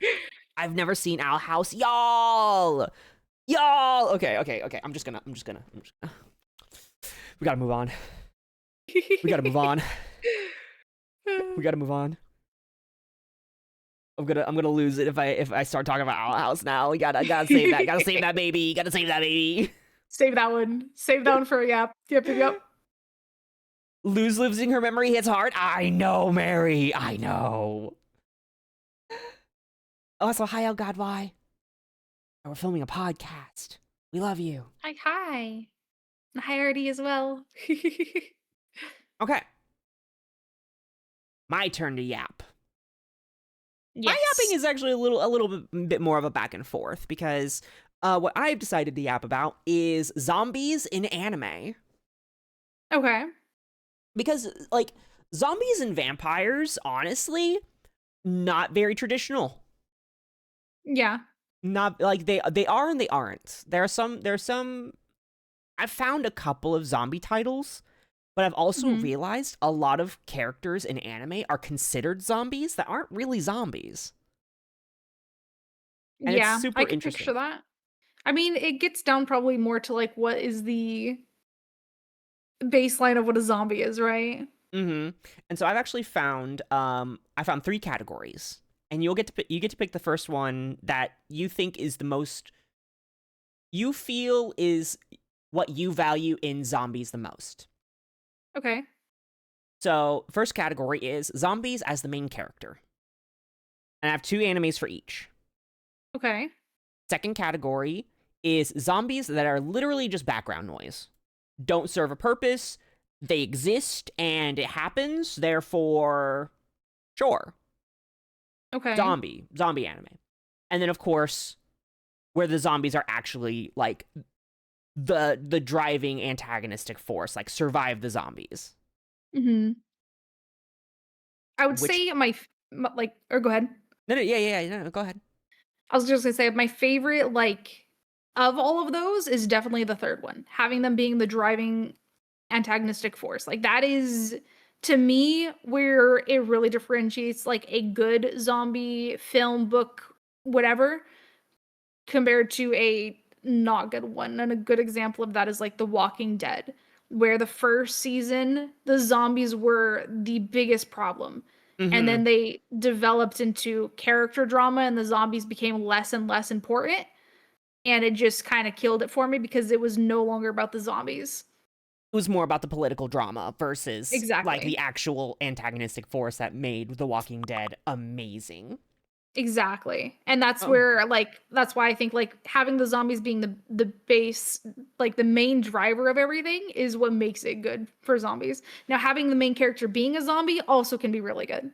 now, I okay. have seen some films and some books that are pretty good Ooh, with that okay. idea. So I will talk about the main driving force being zombies. Mhm. Then I will talk about main character zombies because Okay. I'm just fascinated. I am just Yeah. fascinated by all of this.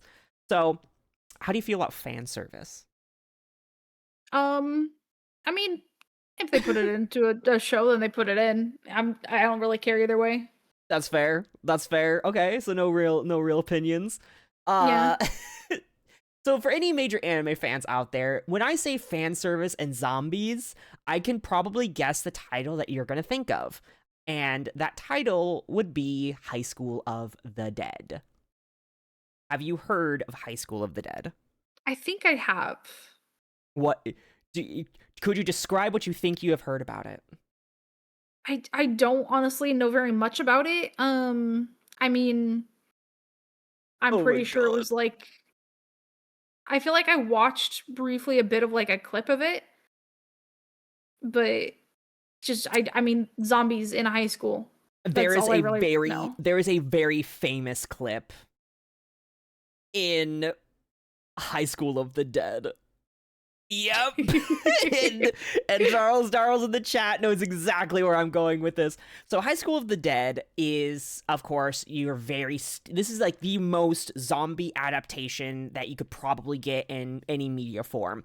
Zombie Mhm. apocalypse starts, people start dying, and now you're following a series of unlikely heroic characters that they're all happen to be in high school. It's anime, most things happen in high school for some particular Yeah. reason. Um and so the zombie apocalypse happens, all the students are in their classroom, and now they're all trying to just escape. People are getting Mhm. bitten, people are turning, um and then we end up we throughout the escape we meet our main characters. One of my Mhm. favorite main characters, which is honestly hilarious considering how gay I am, and I'm always like, yeah, waifus, is this very standard nerdy, drawn to be a large, like just this larger than life kind of guy, and Mhm. not because of his muscles. The scene he gets introduced as the zombies start attacking the school, he grabs a military headband, MacGyver's a fucking like runs to the shop class and MacGyver's a nail gun Mhm. and just turns into the biggest commando in charge.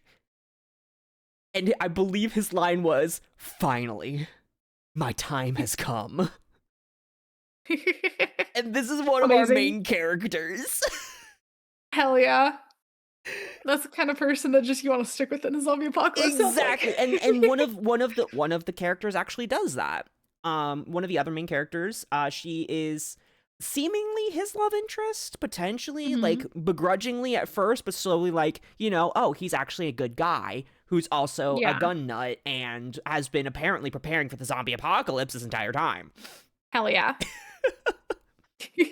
And yeah, so That's just like an example of like some of the outlandish things they get into.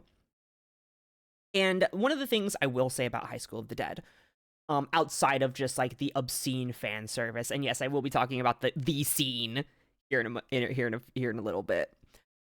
Is just that it does maintain its zombies are the bad guys for most of the series. That's good. My Delulus have all come true. What a comment. Um, Also, hi, Scotty. the story, honestly, I would say there is no major plot. It's just survive. It's mostly just survive, and it has been years since I've seen this. But High School of the Dead was one of the few animes back in like the Naruto, Bleach, One Piece era that made it to the States, thanks to Funimation. Okay. Now, while I do recommend it, I do not recommend listening to this, watching this on your living room TV. Simply keep Buzz. It's one of those it's one of those animes that if your family, significant other, or younger siblings, or anyone that you don't want to see, they're gonna see it. Yeah. It's just that scene of an anime where there's just a little too much moan, a little too much physics. Yeah. Like you've seen some VTubers with like their physics just hiked up to 20,000%. Yeah. That's the entire animation team. Fun. There's a scene where the main character, one of the main characters, is using a high impact rifle, Mm-hmm. and it is placed between this chick's, I would almost say like triple D E F, I don't fucking care, huge ass tits. Wait, I think I know. I think Yeah. I've seen a clip of that somewhere. And the recoil just sends those physics into mock Jesus. That's amazing. Yeah, no, I've definitely seen that clip before. And I think there's even like a scene where like we slow motion follow a bullet, as this isn't how actual titties work, but this other chick's boobs flap in opposite directions, and the bullet just squeezes on through the gap. Oh my gosh. That's hilarious. It is, if you're looking for a something to laugh at with like classic zombie apocalypse feel, I do recommend High School of the Dead. It's a classic. It's a cringe classic. Because you get the high stakes, like, are we gonna make it out of the situation? But you also get those really actually like wholesome lulls. Yeah. In like, oh, they found this place that happened. They find this like nice little space that happens to have electricity, running water. The water's still functioning in this part of town. Like, cool. We actually get to like relax and sleep in a bed for once. Yeah. It's those moments in zombie series that I actually appreciate the most. Honestly, same. Yeah, I can agree with that. Yeah. So, and then of course there's like a little bit of romance here and there. I can't quite remember if there are harem elements, but I feel like every it's a multitude of cast. You have you have multiple male leads, you have multiple female leads. You have one samurai chick who's just a badass, who I'm pretty sure has no interest in romance whatsoever. She's just, being a badass. Yeah. But yeah. Wait, hang on. Charles Darrows, people did the math and they were jiggling at Mach 5? Someone has done the math? I love that. I love that. I love that so much. Yeah, no. Funny. Just it's a good laugh. There are some wholesome moments. And of course, the quintessential shower scene. The quintessential shower scene. Fan service, it sounds like. Oh yeah. Like, there is equal parts zombie and fan service. Fair enough. It's an equal ratio. Honestly, it just sounds like the like animators having fun. A lot of fun, a lot of ridiculous fun with the animations. I And like wish I could honestly, I meet kind of live for that. I honestly wish I could meet some of like the people that worked on High School of the Dead just to ask and be like, Yeah. what did it feel like? Like did you guys have fun? I Was really hope they did. I hope so too. I hope so too because it really was well animated. Yeah. Um Making me want to watch it, man. I'm gonna have to yeah? I'm Yeah? gonna have to watch Do you it. want to Yeah. watch it sometime with me cuz I'll absolutely Absolutely. yeah, hell yes. We're having anime night. I love Nice. that. We'll just have it on in the background while we queue up for Survivor Killer some nights. Yes. I'm totally Yes. down. Hell yeah. Let's go, let's go. Man, I wasn't expecting to convince you to check this out. I mean, it's easy to convince me anything that has to do with zombies. I am such a zombie fan. I'm such a zombie nerd. Like it's yeah, no, it's very easy to convince me of anything zombie. Thank you. Thank you. Thank you, Charles Darrows, for posting a pic of the mathematical thread. Wait, I I need will to check see. that out later. Okay. It's in the memes channel, as it should. Perfect. Okay. Now, this next one is complete 360. It is serious from beginning to end. The zombies are the driving force 110%. With Mhm. a little bit of different. It's very steampunk. Like very steampunk. And most That's of the cool. series takes place on a train. Interesting. Okay. Yeah. So I'm gonna give you the premise, and then I'll give you the Okay. title, and then I'll tell you Okay. why I love this series. So the premise is there is a easy chat, easy. We're gonna get there. We're gonna get there. We're gonna get there. The main character is introduced, and there's a It's not exactly zombies, but they're basically zombies. Okay. And if bitten, done. You're Mhm. cooked. There is no survival. But the main character figured out how the infection works. It starts from the Mhm. bite and infects the brain. It's almost kind of like less of an infection and more of a parasite type feeling. Okay. So the main character devised a plan to prevent the spread. And it succeeds. And this is episode 1, mind you. Main character gets Okay. bitten, prevents himself from, fully turning. Okay. Then he just gets ostracized by everyone he loves and trusts because he got bitten. Mhm. Now, the series continues, and you basically follow this main character while trying to navigate like the social ostracization, ostracization, Association. Worcestershire, Worcestershire. being shunned by society, while also protecting the people that he loves. Because he even created a this guy is an inventor. This guy is an Uh-huh. inventor. That slowly throughout the course of the series, becomes a warrior. Okay. And it is amazing. The animation quality, gorgeous. The story, beautiful. And it's a good... I feel like I've seen a clip of this. Out of curiosity, Probably. did he Yeah. cut off his arm He did to not cut stop it. the spread of the infection? He didn't cut it off, no. Or like he did something with his arm, right? Yes, he did do To something with stop his the arm. I'm okay. curious to see if you can So figure the rest of it out.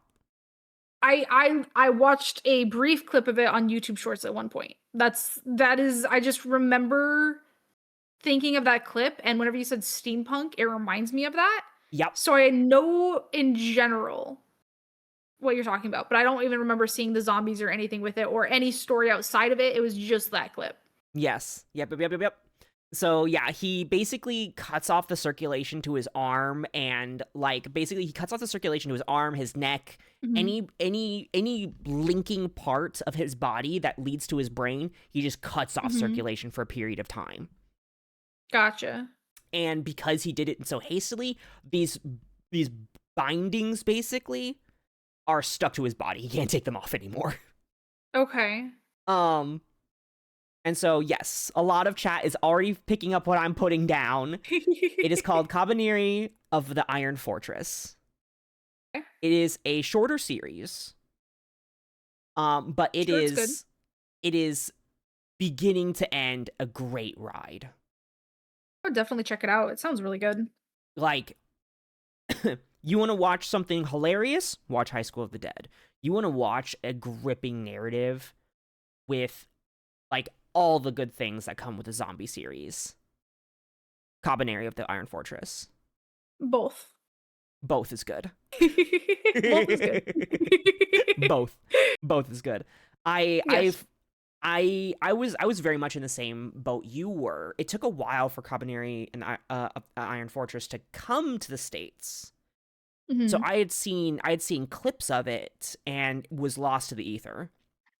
Could never find the title, could never figure out where it was until I'd say like a couple years ago did I get to actually watch the series.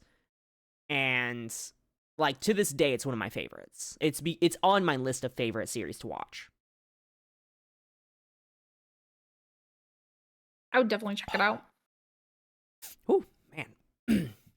And take some water. That's Yeah, fair. and I can't talk too much about it just because like all I can do is express how badly I want y'all to check it out. If you haven't already seen it, and you've seen a couple of our live chatters reactions to me just talking about the description of the series, like instantly recognizable, 10 out of 10 series, highly recommend. I think chat likes it. I think based on those reactions, chat may be fans. Maybe the jury is out. I think Maybe. we'll have to take a Yeah. poll. Yeah, I think Okay, now zombies as main characters. Hmm.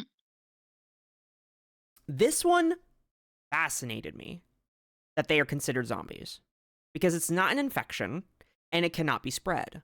And when you think zombies, typically you'd be like, ah, yes, it's an infection of some kind that spreads. Yes? Yes.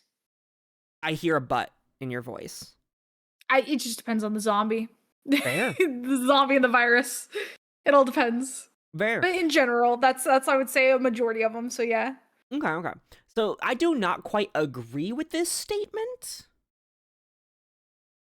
but while I was researching famous zombie anime,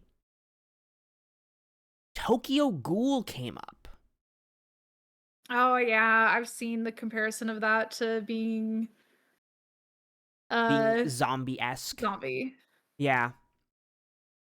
OG zombies were voodoo animation. Yes, I I did see mean, that.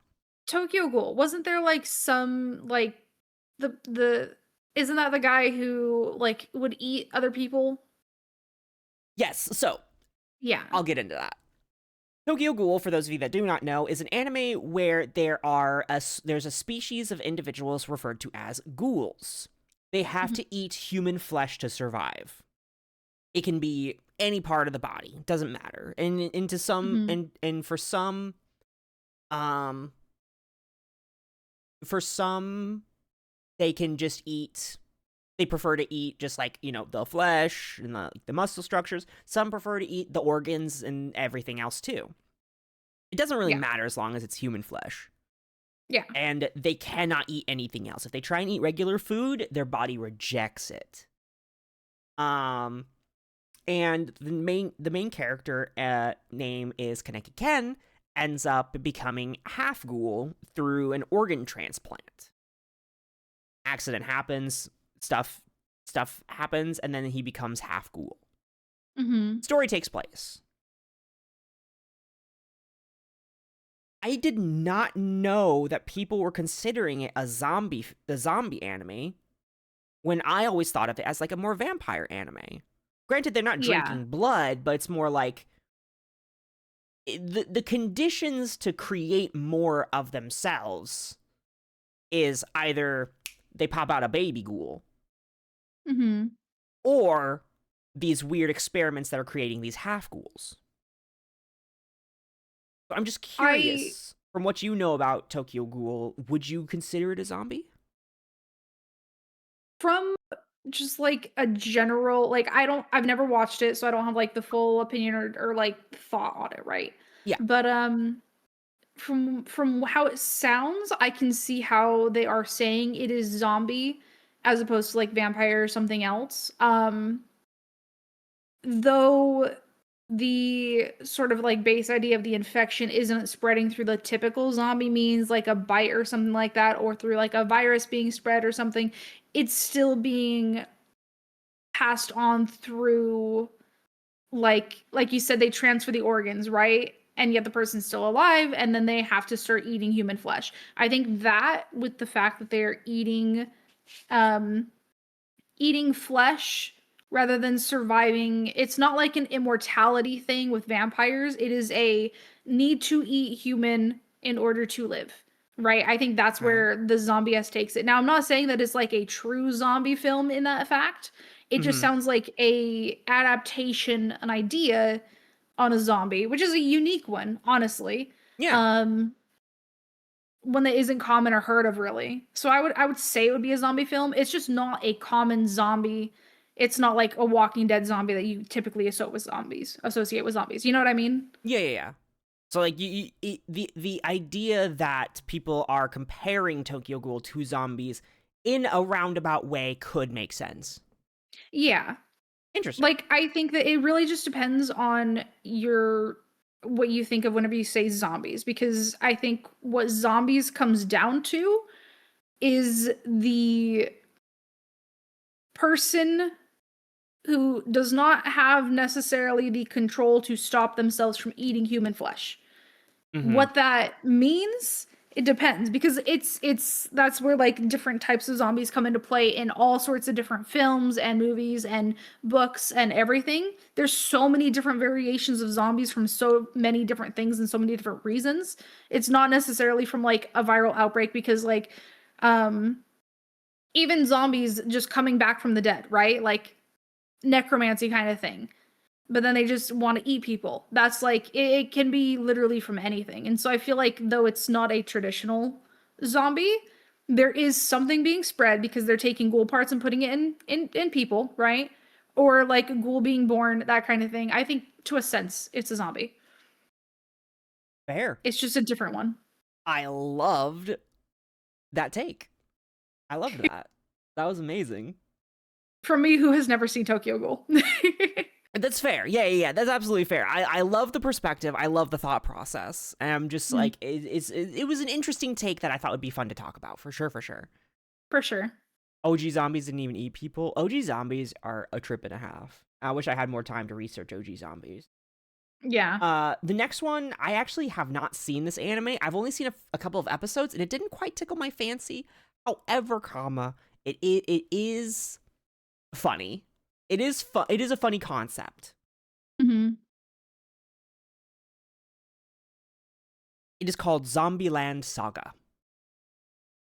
It is Okay. where a group of girls die, get reanimated as zombies, Wait. and become idols. I know which one you're talking about.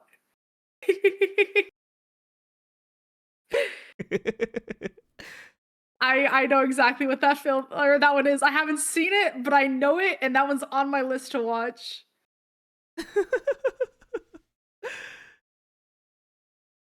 it is it is not my cup of tea, but it is very cute concept. There are some Mhm. clips that I have seen that I'm like, wow, that was really good, because the girls definitely take their situation in very different ways. Some try to cling to their humanity, others are like, I'm a zombie and I'm gonna show it off, and others are like, I'm gonna be an idol. I'm here to be an idol. I'm gonna be an idol. It's just I I do think it's cute. like the characterizations, because like they're really playing up each individual zombie girl's motivations and what Mhm. their situation means to them. Yeah. And then like of course the narrative takes them through, like, actually becoming an underground idol group. while trying to hide the fact that they're zombies, where some of them are not hiding the fact that they're zombies. It is cute. I have not watched the full thing through, but if you're interested in cute idle zombies, maybe check it out. That one sounds really cute. I would watch it. I mean, it's kind of like watching the vending machine anime.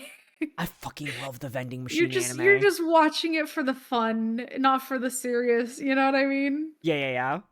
Oh my god, the vending machine anime. I actually wrote a short story based on like perspective of a vending machine. Amazing. Like it was just I forget what it was just for like a prompt type situation. Yeah. And like my brain just went, you know what? We're just gonna make my life as a vending machine, but set in as like an actual vending machine in the real world. Yeah. Yeah, and yeah, absolutely. Like, while Zombieland Saga may not be my cup of tea for anime, it just may not be my cup of Mhm. tea for now.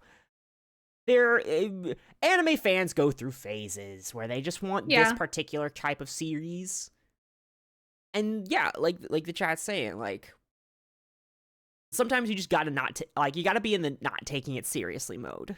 Yeah. Boxo, fucking love Boxo. Um,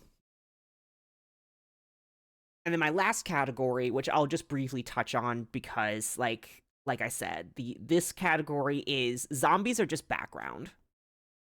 Zombies are just the I I background to the main characters. I dislike that one the most. How now before you say that, these series are actually really good. And one of Mhm. them I say zombies are just background for the main character. I will explain why in a minute. Okay. After the first one. First one, I absolutely fucking love. I cannot wait for season 2. I think we are getting season 2. I can't remember if it's been fully announced. But again, I'll give the premise and then I'll give the title. An overworked, underpaid individual who's just going through life, numb as can be, trying to make it through the corporate ladder to live his best life. Never sees a day off in ever. I know this one. And yeah, you know this one? Mhm. I This love is this actually one one. that's on my watch list. I want to It's watch on your it. watch list? Yeah. Hell yeah. For those yeah. For those of you that can already pick up what I'm putting down, I'm talking about Zom motherfucking 100. Yep. 100 the 100 things I want to do before I die in the zombie apocalypse. I fucking love this series. Not only is the main character so goddamn relatable, like he's just like starts off, I hate life, everything sucks. And then the zombie apocalypse starts and he's like, I get a day off. I don't have to go into work. And just the way the animators took this assignment and Mhm. fucking understood, you can tell they're in the animation industry. I love that. I love that. Yeah, no, the animation of it from because like I haven't watched it, but I did see like a trailer for it basically, and Mm-hmm. the animation is kind of what sold me on it It's because so clever because like this like a little bit of spoiler for the first episode because the first episode is very like dingy, monotone. Like you were watching this and you feel the character's despair. Like if you've yeah. ever seen A Silent Voice and how they depict depression in that, very similar, honestly, in the Yeah. vibes. Very similar in the vibes. Like you can feel the character's like sorrow. And Mhm. then the first, like he bears witness to the first zombie death, and the graphics of it is just rainbow.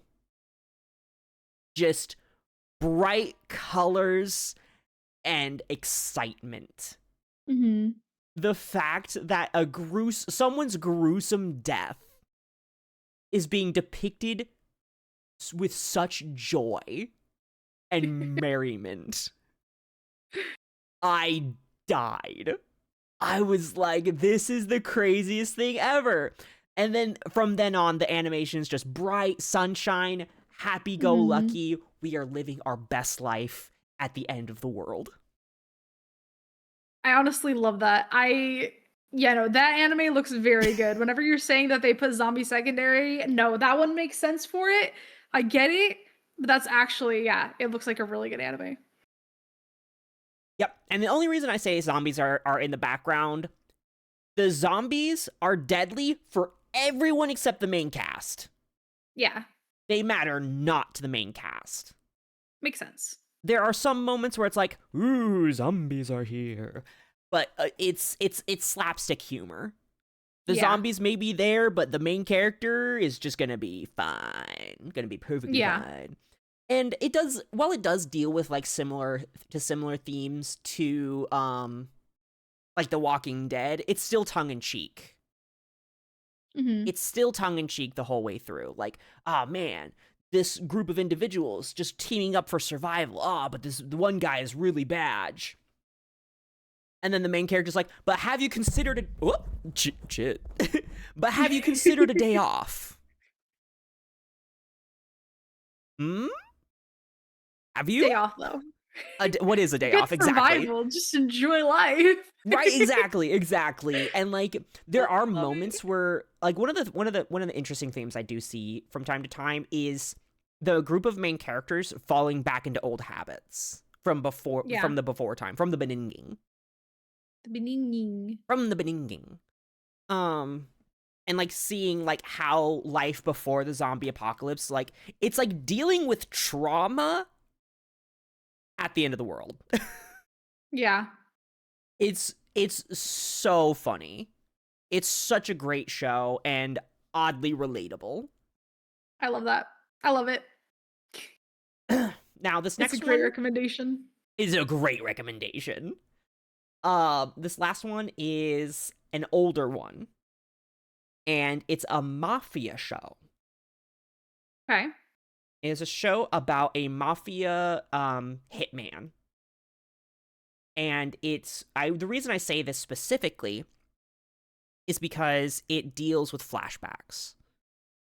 Basically, the current timeline, zombie apocalypse. Like every like, and the main character is also a zombie. Mhm. But a little bit different. A little bit different. And his job is literally to protect this one character and get them to where they're supposed to be. And it's been a while since I've seen this one, so I can't remember if they've got the cure or what the end all be all is of that narrative.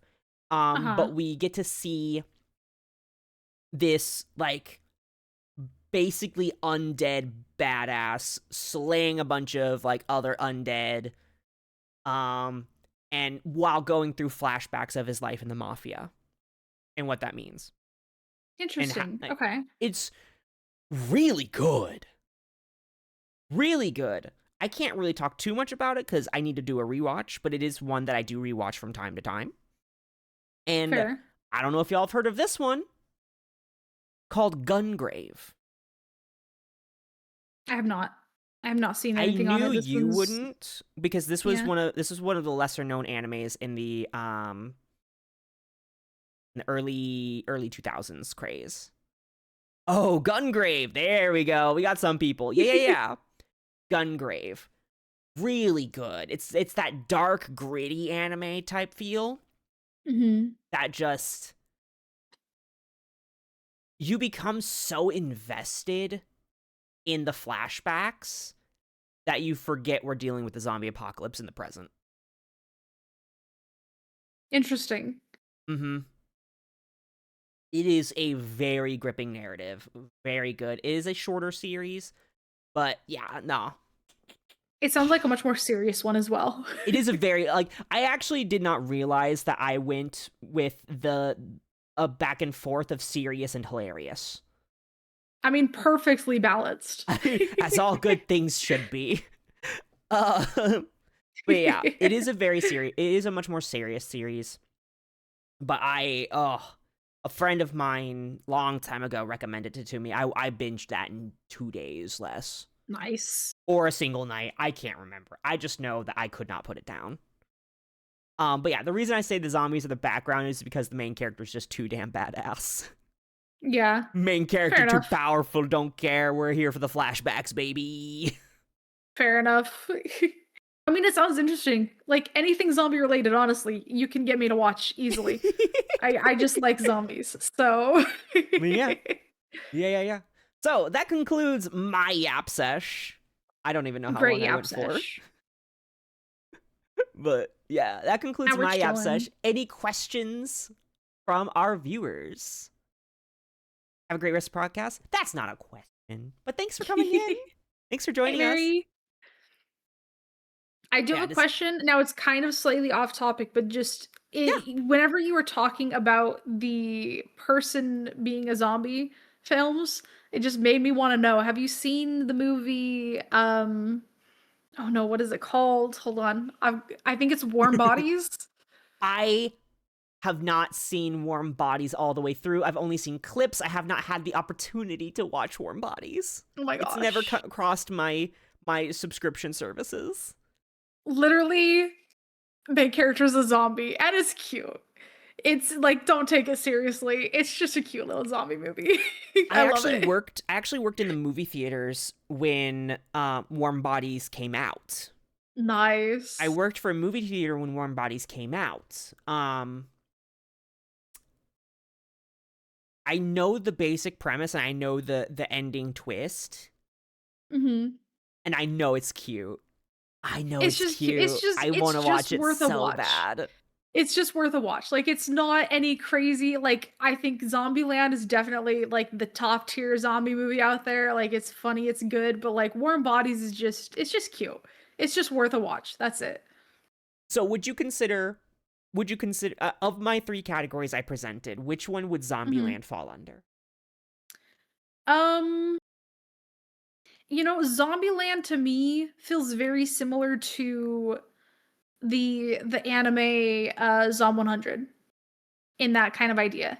I would Because agree. the zombies are there and the zombies are definitely like more interacted with, I think, Mhm. in Zombieland because it's very obviously like they're killing the zombies. There's definite events where like the zombies are a significant problem um for them to deal with. And it's the talk of the entire thing, of course, because it's a zombie apocalypse. But it's so just funny, humorous, and ridiculous that, it's very similar, it sounds like, to Zom 100 in that they're just the zombies are living in their worlds. You know what I mean? Yeah. The zombies are there. It's just this is their world. They happen to be zombies included. Yep. Exactly. So It's very fun, funny. very ridiculous. Yeah. Uh See, reading a whenever you said manhwa called Zombie Papa. Zombie Papa. I haven't heard of that one. I've not heard of that one either. Wait, I think no, I might be lying. I might actually know that one. Or maybe I'm I thinking of a TV show.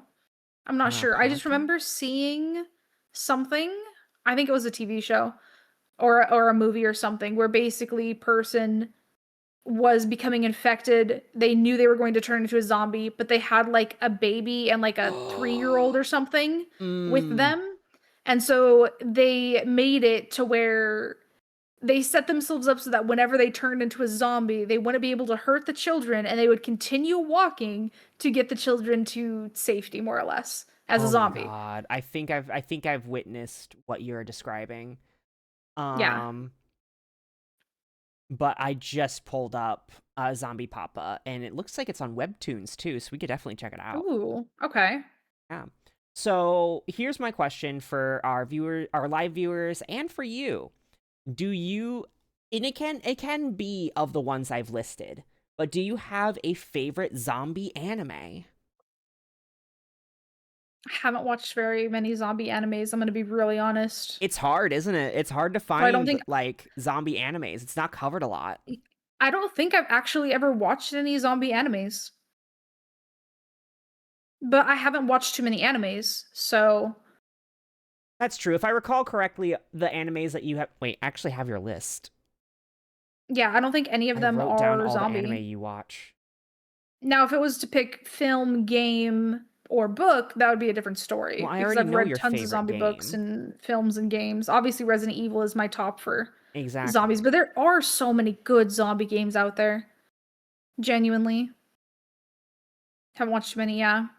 It sounds like High School of the Dead would be a really good that would be a top tier one for sure.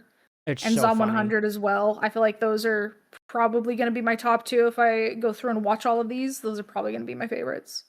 It is But so funny. that's just under assumption. I'm not 100% sure, you know? Okay, One Punch Man doesn't have zombies. Fairy Tail doesn't have zombies. Assassination Classroom doesn't have zombies. Black Butler actually has zombie-esque characters in it. Yeah, They're but not it's not like a zombie film. really. Black Butler Yeah. is more on the demonic stuff.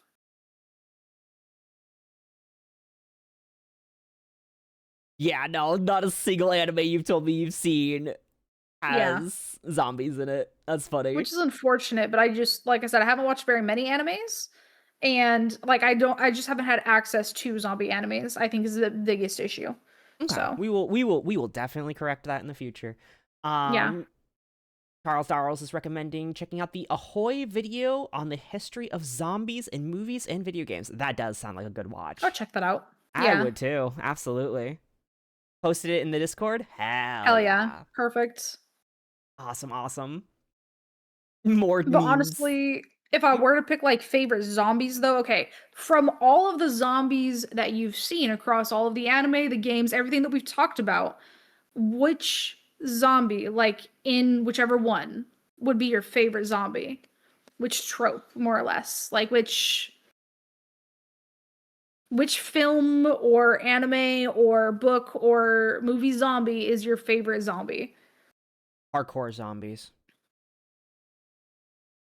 No, like if you were to say like the Walking Dead zombies, or if you were to say like the Zom Oh, 100 zombies. I can't answer that question because my favorite depiction of zombies. Okay. Okay. I see what you're saying now. I see. No, Yeah. no, never mind. Never mind. Sorry. There was a film. There was a zombie film that I watched that had standard zombies, Uh-huh. like mutated zombie. Like we saw a big burly mutated zombie, Uh-huh. and then like near the end of the film, they were just parkour zombies, like doing I love straight up parkour zombies. parkour, and like somehow, some way, the main characters fucking survived. Amazing. Um, so honestly, I would classify those as like Left 4 Dead zombies. That there are Okay. just your standard stereotypical zombies, but there are also like mutated special zombies scattered throughout. So like That's fair. classic Resident Evil zombies. Mhm. Um Left 4 Dead zombies, just this, like zombies with a little extra spice. Fair. That's fair. Ooh, Mary Loving Unwanted Undead Adventurer, that one. That series is top tier, dude. I forgot about that one. I don't know that one. The main character is an adventurer that dies and then becomes an undead monster and has to Okay. try and like but it keeps his adventure, like his living consciousness, Okay, interesting. and he has to try and like survive as a humanly conscious undead monster that everyone's gonna try and kill. Gotcha. That actually sounds really good. It is really good.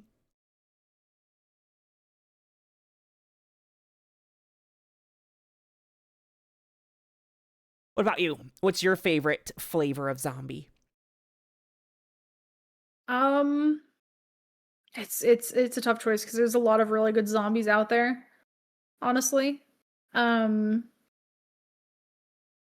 but this is gonna be my bias is going to be a type of zombie that I've actually written. Um, Wait, are we gonna have a I segment where we talk about some of like our own like creative we works? can. I Because wasn't really like I planning on told you about talking my about it, zombie but like, story. I've told you about my zombie narrative. wait, what was your zombie narrative? Well, you tell me first. You tell me. You say what you were gonna say first. Well, I was just gonna say that Bruh. I have a zombie. Well, I've got several zombie narratives, and I think one of them is my favorite type of zombie that I had. Just the way that the infection spreads and changes. Um, Mm-hmm. and adapts to the world, I think is really interesting, really cool. It's more of a plant-based type of zombie, and it creates the different variations of like some of them are the extremely mutated ones, some of them are the slower, more typical zombies. It just like depends, and I don't know. Those were my favorite zombies that I've made, basically. Nice. I love that. What about you?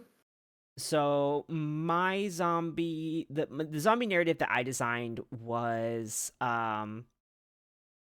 like nuclear end of the world happens, and all everyone around like the impact like dies, but then they become zombies, and we follow those zombies through their lives as and then it kind of becomes like a warm bodies type situation where they start to Huh? like regain their sense of self but are undead. Okay. um and so they start it's like a complete hard reset on humanity. Like they have to relearn how to use tools, um re go through like hunter gatherer society where brawn is strong and smart is dumb kind of situation. Okay. And then it combos with a flashback of the main character zombies slowly remembering like their lives, but in the before times, back when they were still Interesting. human, and like going through like the dramatization of like the what they were going through before the whole zombie thing happened. Hmm. And like it eventually becomes like a revenge story where the main zombie gets revenge for a certain situation that they experienced in their past life, and they happen to stumble upon the zombie of the perpetrator again in their second life. Oh, nice. Yeah, so those ones are very typical like Zed zombies, but they slowly Hmm. start turning into more Walking Dead zombies. Or not Walking Dead, Warm Bodies zombies. Okay. I like that. I always like that too. That is one of the interesting, I don't know why you remind me of this, but like the interesting points I always find with zombies. There's, I feel, two types of zombies, and it really stems down to the type of virus or infection that they are being exposed to. There's like the basically still alive, and then there's the fully dead, right? Types of Mm-hmm. zombies. So Yeah. there's the ones that have some consciousness, and then there's the ones that are just full blown virus moving bodies. And I always find that interesting whenever people play the two different parts of it, right? Mm-hmm. So like Walking Dead is full, they're dead. It's dead They body are walking. corpses It walking. is fully corpses walking. Yeah. But then there's a lot of other ones that take it more of like I know that there's some films that take the idea of the actual fungus that's in the world that will take over ants, Yeah, yeah, yeah, and affect yeah. them and turn them into zombies, and then like if that turned into a human thing, that would just be like uncontrollable, still alive, but going and attacking to spread the fungus. You Oh know what I no, mean? that is, oh man, nah, I don't like that idea. I don't like the idea of being conscious but out of control of your body. That I hate that. I hate Yeah. that. Cordyceps, yeah, Terrifying. But cordyceps. that's the two variations of zombies, and I just always find that very interesting on which one people take. You know what I mean? For sure, for Because one sure. of them makes it feel like there's a cure, and the other one makes it feel like it's just complete death no matter what you do. There's just there's a lot more to zombie in mass media than one would think. I feel Hmm. like zombies is still a relatively fresh introduction to like the horror genre. Yeah. It's still fairly um I feel like it's still fairly baby, and like there's still more Mhm. avenues for it to explore. And Definitely. it's just really cool. You don't see a lot of it these days outside of like Resident Evil and some video. Yeah, honestly, when was the last time we had a zombie film? I don't feel that zombie films are too common anymore. They really spiked up like in the past more, but Yeah. anymore I feel like people don't know how to take a unique sort of avenue with with zombies. Um, Interesting. yeah. So I feel like not very many people do take that. And there's Hmm. some really good zombie films out there, but yeah, people just don't. They don't take advantage of it because Mm. they think only one type of zombie, only Walking Dead zombie, no other zombie, nothing else. That's why I say like Tokyo Ghoul, Mm-hmm. taking the bare minimum idea of a zombie and switching it so much so to where you get something like Tokyo Ghoul completely different. I think that's what should be happening more with zombie stuff. Just seeing totally different things, variations. Yeah. Play with the ideas, you know? Yeah. Do you feel like Walking Dead kind of like ruined the zombie genre after a while? No, I think that like Walking Dead did good with their initial idea. I Mm-hmm. think where Walking Dead failed wasn't with the zombies, it was with the playing so much into character drama and dropping the zombies. I wish we could have seen more from the zombies with it.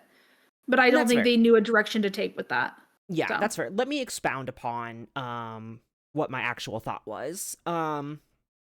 Instead of saying ruined, would you feel like people, at least in like visual media outside of like video mhm. games, do you feel that Walking Dead kind of like took the zombies and drove it so far that other people don't feel like touching zombies anytime soon? I mean, not necessarily because you Hmm. still have films coming out like 28 years later and stuff like That's that. right. That is coming out soon. Yeah. So there's I or forgot like about I don't that remember one. which one that is of it. But yeah, there's like ones that are in that series. I feel like not necessarily in the States, but like overseas there's a lot of really good zombie films that still get produced. So I think everybody just gets kind of focused in on only Walking Dead, but there's definitely zombie stuff out there that is still being explored, so Nice. Oh I man, just I want to see totally more of it. forgot about 28 Days Later. Yeah. Oh man, that did look good. That did 28 look Days good. Later zombies are terrifying. Those are Yeah. that's whenever you don't want to survive in a zombie apocalypse. Awesome. So, with that, concluding my segment, what did you choose for the song of the podcast, and what made you choose that song? Okay, I'm gonna be really honest. I have two Oh my gosh, two for Christmases? different reasons. Okay, Okay. so I have two for two different reasons. Yeah, yeah, yeah. One of them is zombie themed. The other was released uh recently, so I wanted to give it kind of a shout out. Hell yeah. Um, and I think you'll agree with that one as well. But okay, so Oh? song of the month. The Huh? first song is actually in the 28 years later trailer. I sent you this song. It's the Boots With the trailer fur? music with the fur. Like basically they took this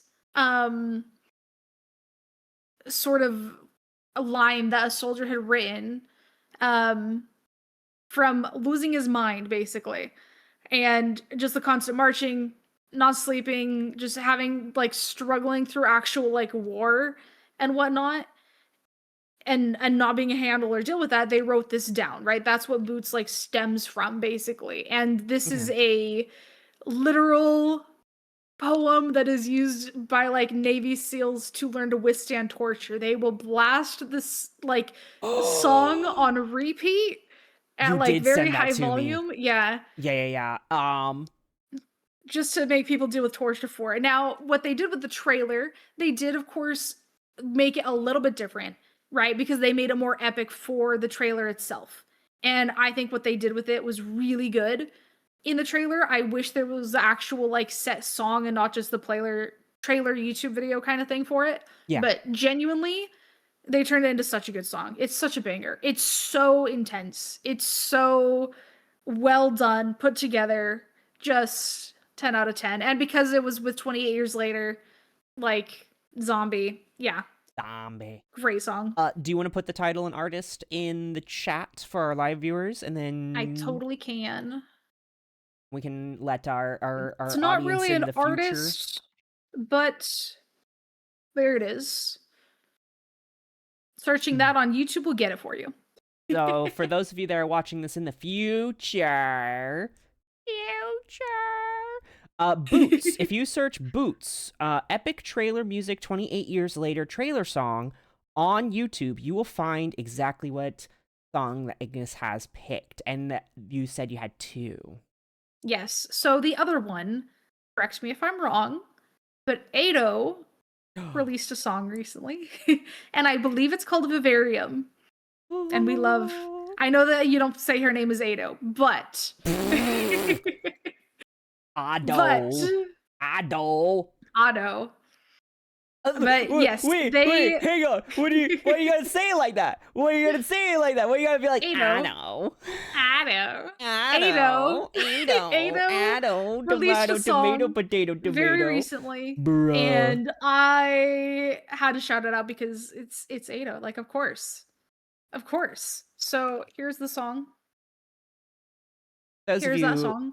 For those of you live with us, I will be playing it as the next song on to have as background. I am. I'm gonna play Vivarium. But you're not gonna play Boots? Crazy. I'm not gonna play Boots. Make them listen to Torture? No, we're not gonna have people listen to Torture. We're not gonna torture our audience more than they already are by being here. Fair enough. I'm just gonna hit play on it now, honestly. Fair. We can just vibe to it. I will too. Banger song. It's so good. So yeah, this one released, I don't have the exact day, but I just know it was fairly recently. It popped up in my February recently 17th, 2026. It came out 3 days ago. Oh, perfect. Yeah. So yeah, those are my 2 songs that I recommend. It's not a song of the month, but one on theme and one that was recently released. Both banger songs. Be careful listening to Boots because, it is a banger, but it was also torture, so just don't listen to it a lot. Yeah, don't listen to it for like 5 hours straight like a certain somebody I know did. Like I totally did because it's a banger. And had it on a repeat. Takes. Fucking, oh my god, that's so funny. I couldn't help it. I did that. That was me. I did that. I did. So, are we ready for trivia? We're on trivia. Let's go. Fucking zombie trivia today, chat. We're doing it. Do we want to wait until after ads? Well, my ads are over. No, your ads are over. Okay. I thought that was the message for ads, and I was like, oh. No. It says welcome back from the ads. If you read I don't know how to read. Alrighty. Give me just a moment. I will get that up. So, chat, this is a segment that we do specifically for our live audience. We will be doing trivia, 20 questions. 10 questions were designed by both Bot and I. And we will be doing predictions in our chats for y'all to spend points and earn points and bet against each other to see if you know the knowledge. Are you going to be able to set this up in both of our chats at the same time? I can. Out of curiosity? Yes, okay, because I'm not going to be able to mess with the screen whenever I have this pulled up. Yeah, that's fine. No, I got it. Okay. I got you. Thank you. All right, screen is being shared. Everybody can see me. Perfect. Set up there. Let me get it here. Got it up on my side. I do not have it up quite yet. Hold on. You're fine. There we go. And now I've got you. Chat, can you tell me, is that reasonable within view? Can you guys see that okay?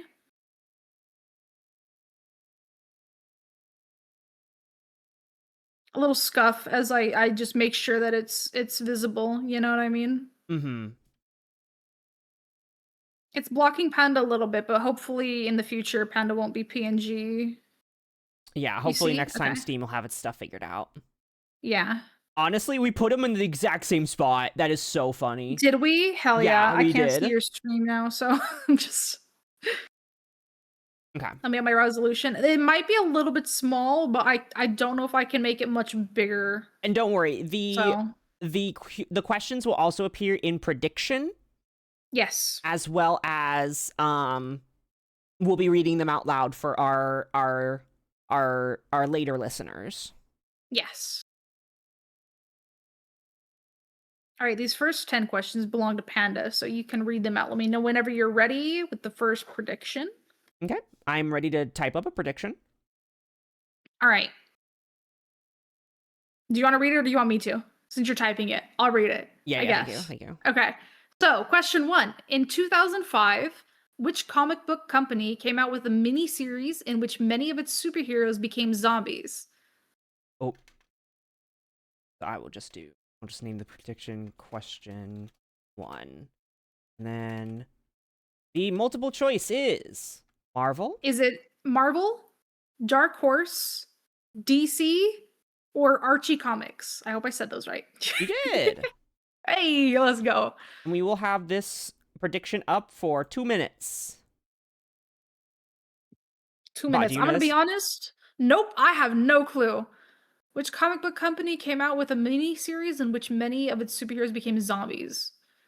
I mean, I don't know Dark Horse or Archie Comics, Marvel or DC. I feel like Marvel would do something with zombies, but I don't remember any superheroes becoming a bunch of zombies. But if I was to guess, I'd say Marvel. I don't know. I genuinely don't know the answer to this. It's just if I were to guess, Marvel would do something crazy with zombies like that.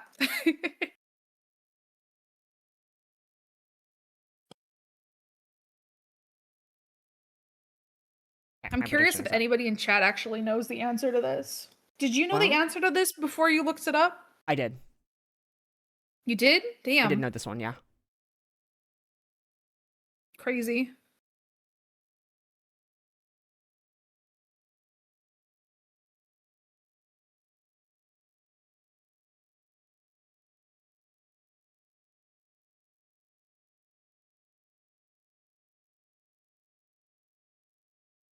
Oh damn.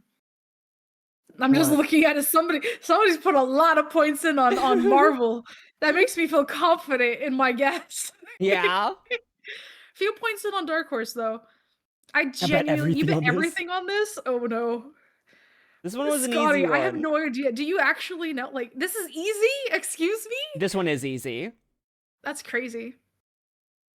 That's crazy. I'm crazy. I'm crazy. Crazy. Crazy. Okay, I may have to only do predictions in your channel because it's really hard to get them in both channels. I wish there was like That's very fair. I hope that they add like a shared chat prediction function later. I mean, we could split it, do half the questions in yours and half the questions in mine. Well, then they'd have to jump between channels. True. Okay, whatever you feel like doing, because you're the one setting up the predictions. Okay. I'm just looking at it on my phone. I gotcha. Alrighty, so yes, Alright, without giving the correct answer to Trivia 1 to our future listeners, because y'all can put your guesses in the comments, points have been distributed. Wait, but then I don't get to know the answer. No, you have to answer. You have to answer. I was curious to see what you're going to say to that. Yes, the Then correct I answer don't is know. Marvel. Bing, bing, Let's bing, go. bing, I bing, guessed bing, it bing, right. bing. Good What's the job, series? literally Marvel Zombies. Very fair. Remember when we did a Marvel Zombies event for hours? Yeah. I didn't know yeah. that they had like a series with it, but Yeah, it's based on the we played series. more. Okay, that's amazing. I should have known that. I missed the Okay. question. Don't worry about entertainment. We got 19 more. Yep. All All right. Question number 2. What song has the lyrics, "The zombies were having fun, the party had just begun, the guests included Wolfman, Dracula, and his son"? Is it A, "Someone Gave Me Health Food on Halloween"? B, "The Boogie Woogie Pumpkin Man"? C, "Monster Mash"? Or D, "Skeleton Stomp"?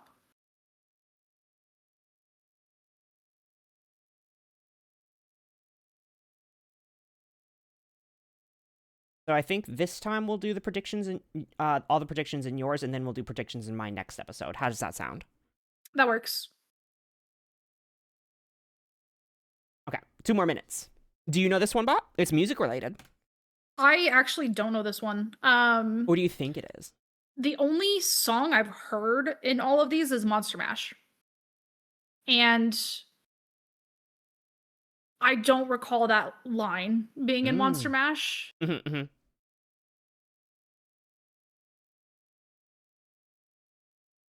Maybe it is in Monster Mash. Literally the only one I know is Monster Mash. That's the only. Are these all songs? Someone Honestly, gave me a health food on Halloween. That sounds more like an anime title than a song. that sounds more like an anime title. Not the anime title.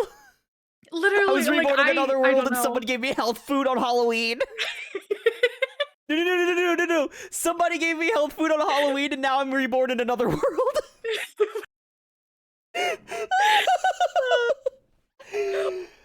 Oh my It's an god. anime title. It's a branch of the isekai delivery service that I want to create. It's their health food division. Yeah, no, that's not an actual song, is it? I have no idea. You're the music expert. I don't Yes, know it's any your of these question. songs. I don't know any of these Rude. songs. The only song I know is Monster Mash. It was a graveyard smash. They did the mash. They did the Monster Mash. That's all I know of that entire song. Yeah, same.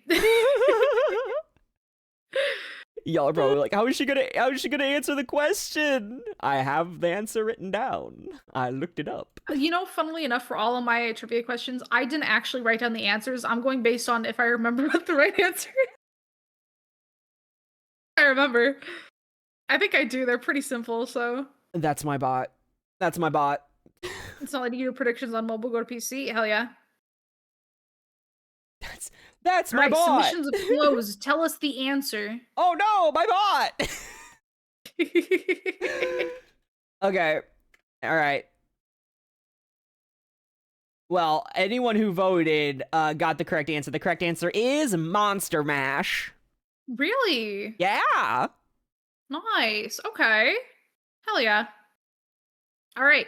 All right. Anyone who's I participating. literally, as long as we're having fun, the party. I just don't remember the line. Sorry. Go ahead. No, you're good. You're good. Since everyone's like participating pretty quickly, like I feel like everyone's been waiting for some major interaction.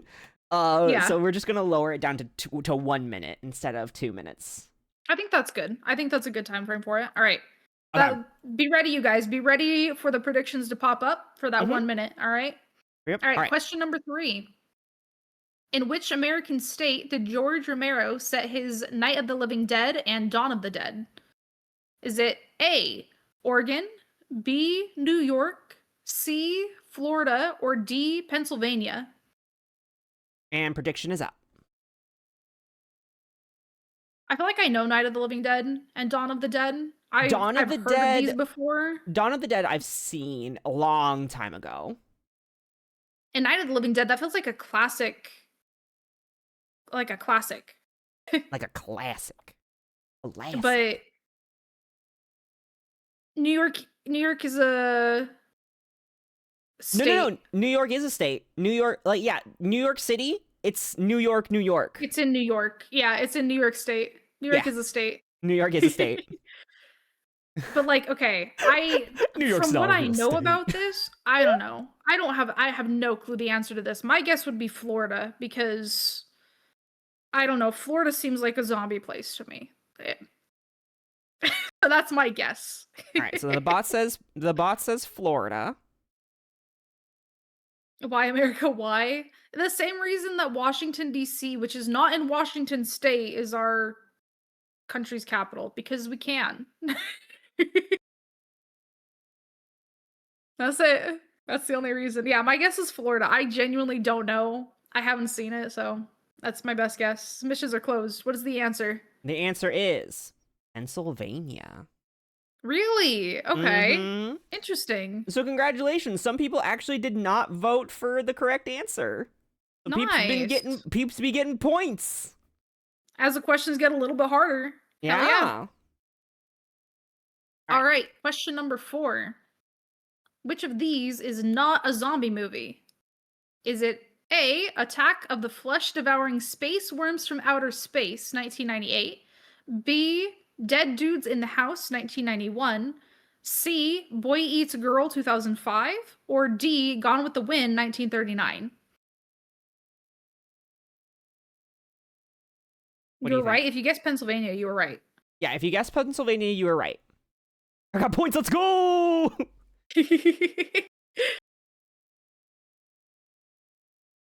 I like this segment. This segment's fun. Right, I like this. All I'm right, gonna what do be you think? honest. I'm pretty sure the answer is Gone with the Wind. You're Because pretty I'm pretty sure? sure that if my memory serves me correctly, I'm pretty sure Gone with the Wind is like a country something movie with some actor that my grandma liked. If I remember right. This ain't real. I'm not voting on this one. What do you mean? What do you mean? I already have an idea when Is the first everybody in zombie came out. agreement with me? Everyone's got this one. Yeah. Frankly, my dear, zombies ate my face. Frankly, my dear, zombies done did eat my face. But can we just talk about the title, Attack the Flesh-Devouring Space Worms from Outer Space? I fucking love that title. That title is like, oh, that is another anime borderline title. anime I'm title. sorry, that is literally an anime title. You just have to add from another world. Literally, yes. You just gotta add from another world. All right, yeah. Correct answer is Gone with the Wind. Well done, well done. Nice, nice. All right, question number 5. In 1994, on the album No Need to Argue, this Irish band released the song Zombie. Which band, fronted by Dolores O'Riordan, I can say words, sang Zombie? Is it A, The Corrs, B, The Cranberries, C, U2, or D, The Commitments? You said you knew this one, didn't you? I do. I'm not going to answer this one. Okay. I have listened to this song. I know this song. There are covers of the song that are amazing. I am insulted that you have not listened to this song and you don't know these people because it is a banger song. Bruh. I am personally offended. I cannot believe. I'm I offended. cannot believe. Listen, bot. Listen. I'm sorry. You need to listen to this. In fact, you should pull it up and listen to it right now. Well, I gotta figure out which Excuses. What's this I title? know, right, Scotty? How has she not listened to it? On It's the album. really a good song, and the singer Okay. is just Zombie. chef's kiss, amazing. Okay, hang on. Let me add it to my playlist.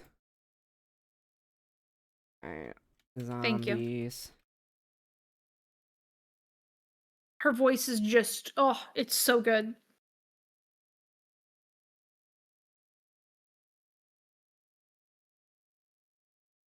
Okay, I've added it to my queue. Are you happy now? Perfect. I'm happy now. Now you will have listened to it.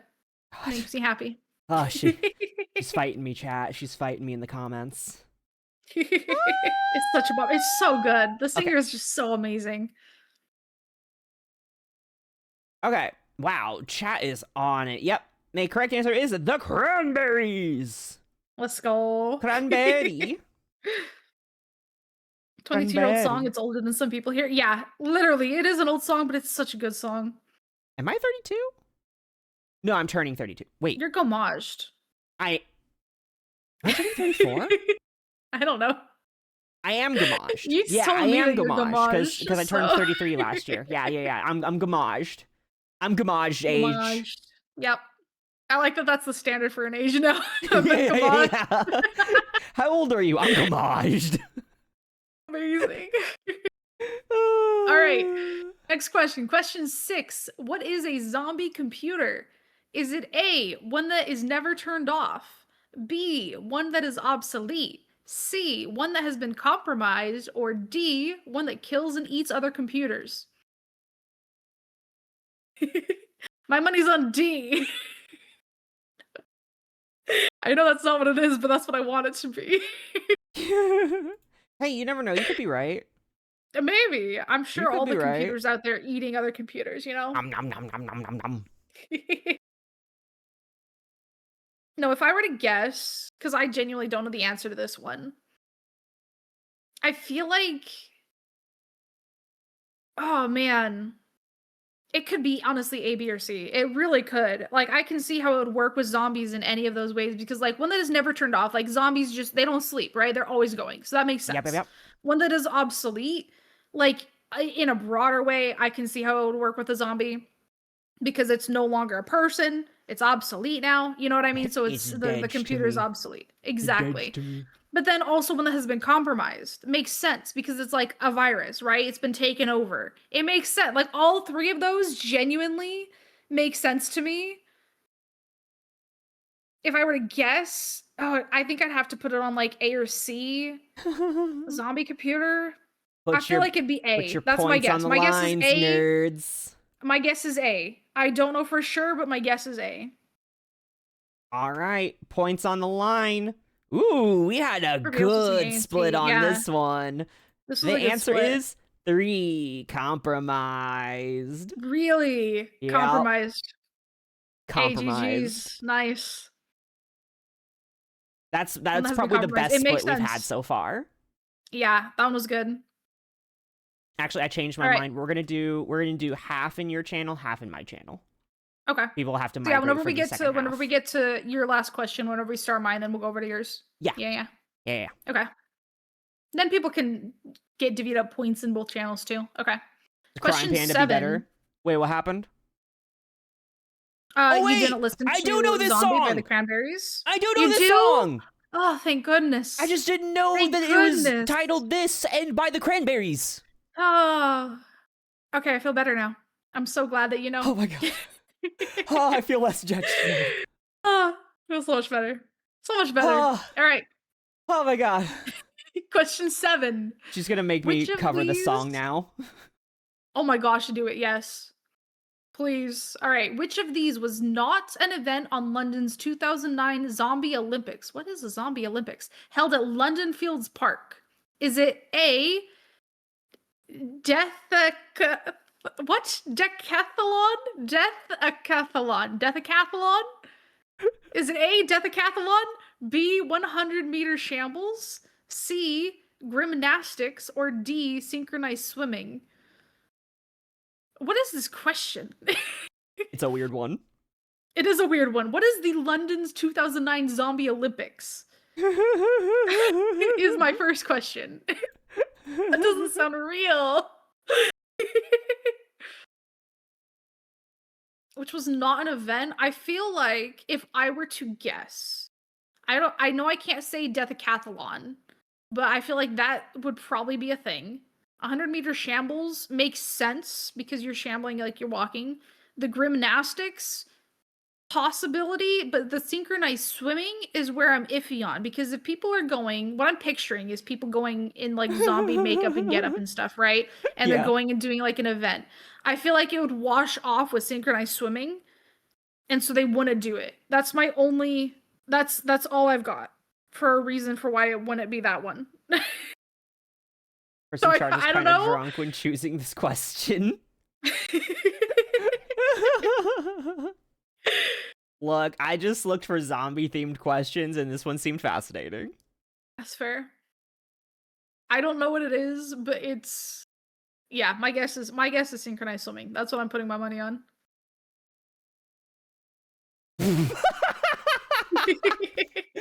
Synchronized zombie swing where every participant pretends to drown. Yes, wait, that'd be hilarious though. Oh my god. So yes, the correct, this is another good split. Yeah, it is. The correct answer is synchronized swimming. All the other Let's go. all the other events were like spooky themed and then just synchronized swimming. Hey, I'm The glad I one got that's that not one. a pun is the correct answer. Makes sense. Of course. Oh my god. Oh, my cheeks hurt. I'm smiling so much. Right, this was fun. All right, question 8. On December 2nd, 1983, a music video premiered on MTV. What is the 14-minute video directed by John Landis that features a bunch of dancing zombies? Is it A, All You Zombies, B, Thriller, C, Teenage Frankenstein, or D, The Man Behind the Mask? I don't know the answer to this one. 1983, a music video. If I were to guess based on that, I'm pretty sure I know what the answer is. I was convinced Grenade Swing was a trick answer. All right, wait, what was your guess? I think I just don't remember. I don't remember the age that Michael Jackson was, but I want to say it's going to be Thriller. I don't know whenever he was doing things. But my guess is Thriller. And I remember that, like, if it is Thriller, even if it's not, I'm going to talk about this because why not? I'm going to go on a rant. But I remember that whenever Thriller aired on TV, there was a big uproar about it. People were like, this music video is too scary. This is way too scary. And people were very upset about it. But they did it anyway, and now it's like one of the most popular, music videos of all time. I love how when people are like 100% on the answer, they just put in a metric fuck ton of points all on the correct answer. Like, yo, that's not how gambling works. She actually is silent. Panda, are you there? Yes, my apologies. Okay, my apologies. I clicked the button. No, you're good. You're good. I was saying I like how when everyone is like confident in their answer, everyone just puts a metric fuck ton of points. Watch it be wrong one time, you lose all their points. God, I would love it. I would love it. But yes, the correct answer is indeed Thriller. Hey, let's go. Hell yeah. Good music video. Good dance, honestly. It was fun. I like it. I actually had to learn the Thriller dance because one Halloween, my dance studio was picked to go and perform at a major theater stage for a Halloween event. Oh, nice. Yeah. I know that with my That was actually my very first dance performance. Nice. Actually, yeah, I just realized any like major creative production, I kind of just showed up to a rehearsal because of XYZ reasons. And then people in charge were like, do you do thing? And I'm like, I don't know. You do now. And I'm like, okay. Oh my gosh, that feels like the time whenever this was back whenever I was in dance, so I wasn't just like teaching it. And I was doing a tap performance. Like we were a very small class. There was 4 of us that was in this tap class. And one of the other schools needed rats for the Shrek performance. And they're like, we don't know anybody else who does tap, but you guys have a tap group. And so we were just like dragged in to the school's performance so we could be tap dancing rats for like one song on stage, and that was it. I love that for you. It was very funny. Anyway, sorry, that just reminds me of being like dragged into it. It was just like, rats now. It's like, okay. Yeah, cool. No, there was a completely student organized production of Rent back in my high school days. And a buddy of mine was playing one of the major characters. And then this was back when we were hanging out like on the daily, so I just like showed up to one of his rehearsals, and they were still in the casting process and trying to find chorus members. And the director looks at me, a fellow student, and just goes, "Hey, do you sing?" And I'm like, "I don't know." Well, we're gonna find out. And I'm like, "Okay." You sing now. Okay. And then same thing with like the dance studio, because I wasn't a part of the dance studio at the time. A friend of mine was, and they're like, "Hey, do you dance?" And I'm like, "I don't know." Well, you're gonna find out. And I'm like, that's okay. Amazing. That's so amazing. That's so good. And then that's how I ended up becoming a swing dancer for like 4 years. Nice. That's one way to do it. Just literally get dragged into it. You're a dancer now. Yeah, and it was actually funny because these two things actually happened roughly around the same time. Mm-hmm. And so I actually got not only picked to be a chorus member for the Rent production, but I also got picked to be a dancer as well. Nice. Yeah. That's awesome. That's and fun. Like the dance choreographer was in tears after our final performance for Rent, because they loved how I just brought not only the dance to the stage, but also the character like added in the characterizations and everything. They were just Aw. they loved my performance. They found me after the scene because they were backstage helping with the crew, and they were like, Mhm. "You were amazing," and I'm like, Aw, that's ah. wonderful. It was honestly, like I wouldn't change those experiences for the world. No, I totally get that. That's amazing. That's something fun to get to. Yeah, that's awesome. Yeah, yeah, yeah. All right, Okay. question 9. Wow, we got off Distraction. topic. Question 9. We got so off topic. Question 9. In this 2008 Valve Corporation first person shooter, you can play as Francis, Bill, Zoe, or Louis. Louis? Louis. What is this game? Is it A, 28 Days Later, B, Left 4 Dead, C, Children Shouldn't Play with Dead Things, or D, Asteroids? I know the answer to this. I would hope so. I won't say the answer just in case, but I know the answer to this. Panda doing this, The Simpsons Planet of the Apes musical. He can talk. He can talk. I can sing.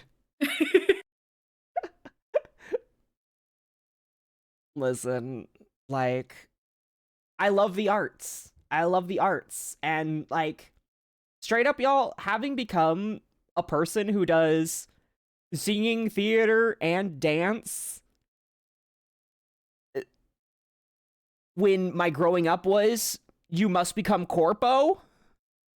Like, what a life. What a life has changed.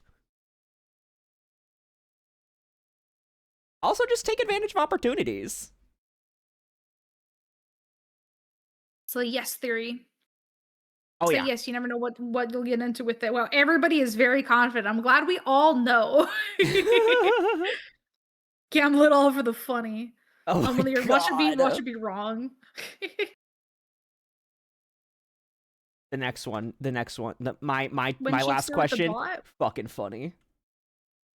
I We this cannot is talk. not We this cannot is discuss the next question until everyone has voted. it's rigged. It is not rigged. It It's is rigged. perfectly fair. It is completely rigged. It is perfectly fair. It is completely It is perfectly rigged. fair. It is I took this. completely I took this in a rigged. survey of This our next peers. question is completely rigged. I absolutely took a survey of our peers with this It's one. completely rigged. I don't know if this should be a prediction as much as a poll. Nope, it's a prediction. Oh, this is so rigged. Okay. All right, question 10. Yes, the answer was Who Left 4 Dead for those of you that didn't hear. Or Oh, if I yes. didn't say it. We didn't say it, but it is Left 4 Dead. Question 10. Who would survive the zombie apocalypse? Is it A, Ren, B, Audio, C, Will Sleeps Not, or D, the Lady Luna D? The votes will be the poll. We'll see what everyone else thinks. We'll see what everyone else thinks. I don't get to plead my case yet? Nope. Nope. We cannot sway the votes. We have to let the audience decide. All right, guys. Speak with your points, chat. Speak with your points.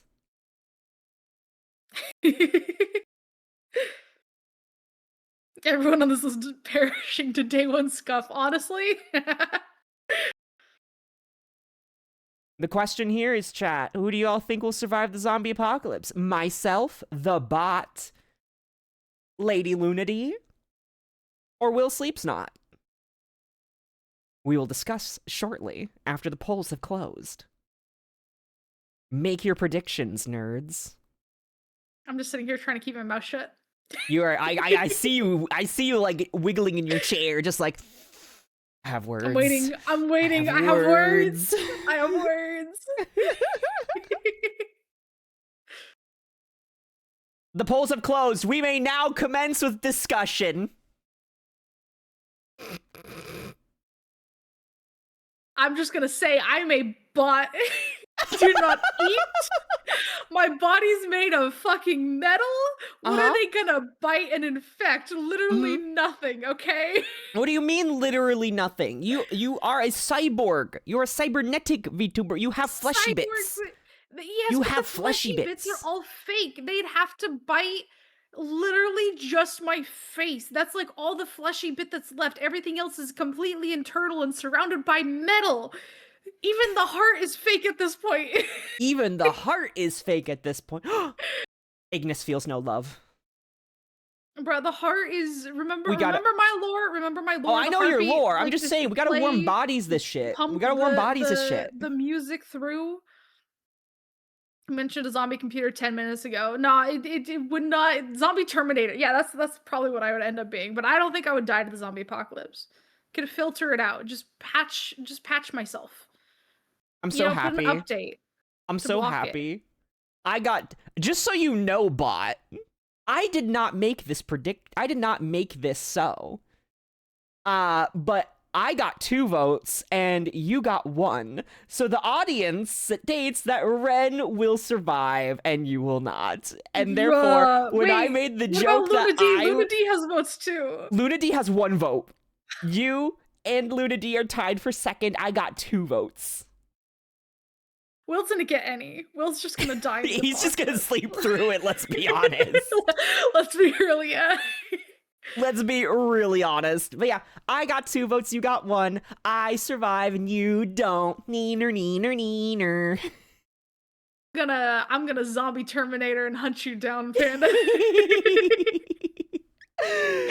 Congratulations to Panda, those of you that just got some mad Let me points. ask you this. Let me ask you this. IRL, do you have a zombie apocalypse pack ready to go in your closet? Yes. With all of the supplies that you need for it? But I need you to understand. I need you to think about who I am as a person and think about the political climate. No, I'm asking, do you No, no, have, no. like, water tablets inside of a backpack to be able to Yes. transfer the water? Do you have, like, water filter for it? Do you have Yes. additional snacks for it and seeds to be able to plant things? Like, do you have weaponry to defend against? Do you have tons do not of have a duct tape? gun. Because I have all of these things prepared for zombie apocalypse. I do not have a gun, but I have various bows and crossbows. I am prepared for the zombie apocalypse to an extreme. I am one of those doomsday preppers for a zombie apocalypse. Yes, I do indeed have a survival go bag ready to go. Well, that's good. That'll make it fair. But I still say I'd survive. I'll just All right. splash you with a fleshy a potion of you now have flesh. Yeah, bruh. See, I think fine. chat's The on metal my side core with would be this one fine. because I have access to magic. I have magic. I can become stone if I want to. Can't bite stone. I'm already metal. Can't bite metal.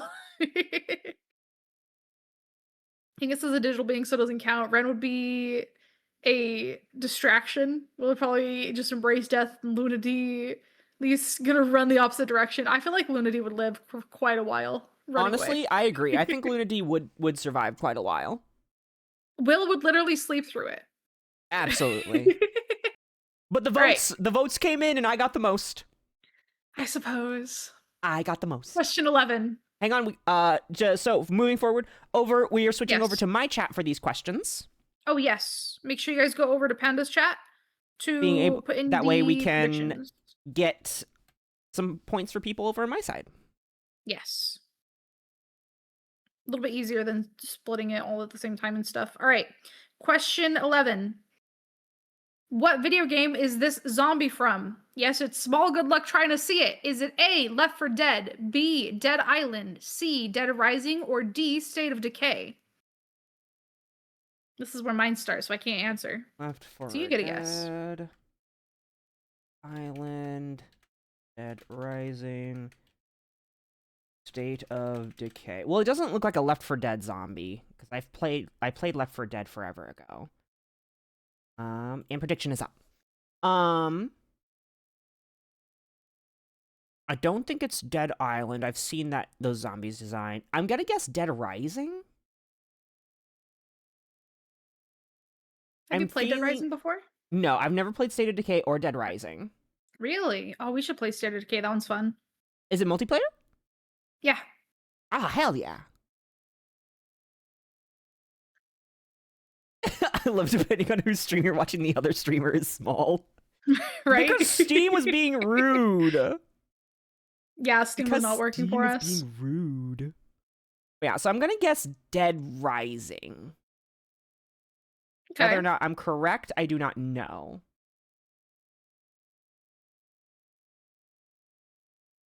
But chat. Really? Chat's saying Dead Island. Or whoever put points into Dead Island is saying Dead Island. And with these submissions closed, chat is correct. It is Dead Island. It is Dead Island? It is Dead Island. Huh. This is a zombie from Dead Island. Dead Rising only has pretty much the basic ass zombies, to be honest. This is a Dead Island zombie. Yep. I forgot the name of it, but yeah, it is a Dead Island zombie. All right, question 12. What type of zombie is this? Is it A, prowler, B, a hunter, C, a jumper, or D, a stalker?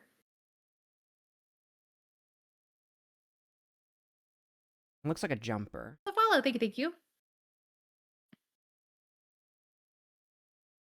Jingle, jingle, pay attention. You cannot see it, well, that's too damn bad.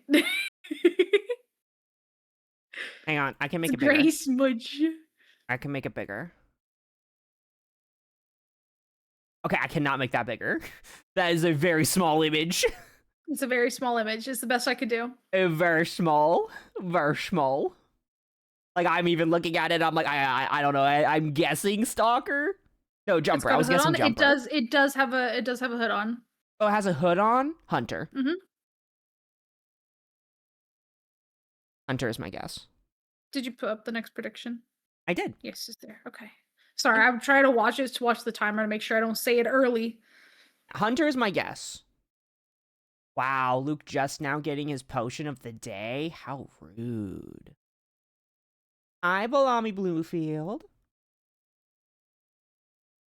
Yeah, my guess is Hunter. Your guess is Hunter? My guess is your Hunter. guess and chat's guess is correct. It is Hunter. It is Hunter from Left 4 Dead. Well done, everyone. Question 13. Who is this character from Resident Evil? Is it A, Albert Wesker, B, Mikhail Victor, C, William Birkin, or D, sunglasses? Oh my god.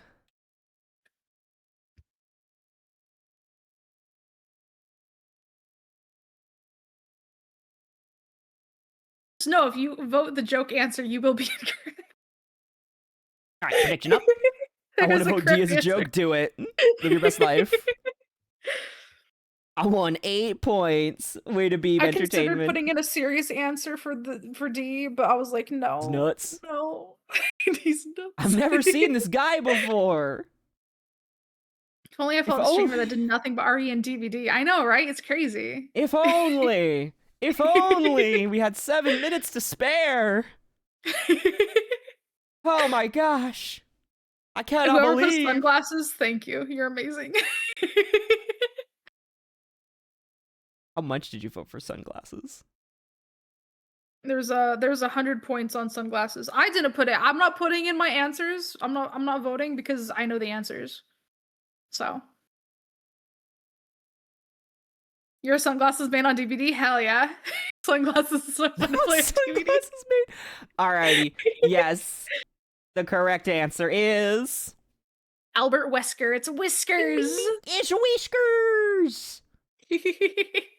That was an easy one. I had to put Whiskers in there. Honestly. Everyone knows the sunglasses are puppeteering him. Oh yeah, 100%. Totally. The sunglasses are the virus. Yep. All right, question 14. Who is this character from Resident Evil? Is it A, Moira Burton, B, Rebecca Chambers, C, Annette Birkin, or D, Jessica Sherwatt? This one might be a little more niche. She's not as common of one that people see.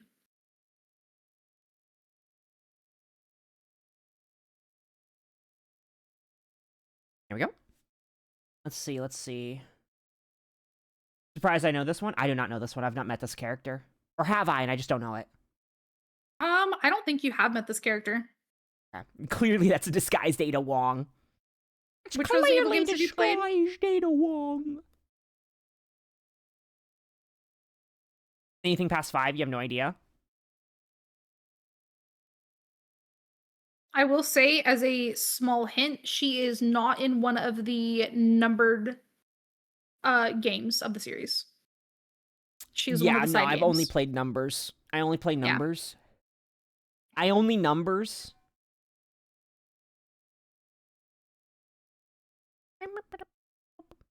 Honestly, Alright. really fun game though. This is honestly one of the best Resident Evil games, I would say. I would argue.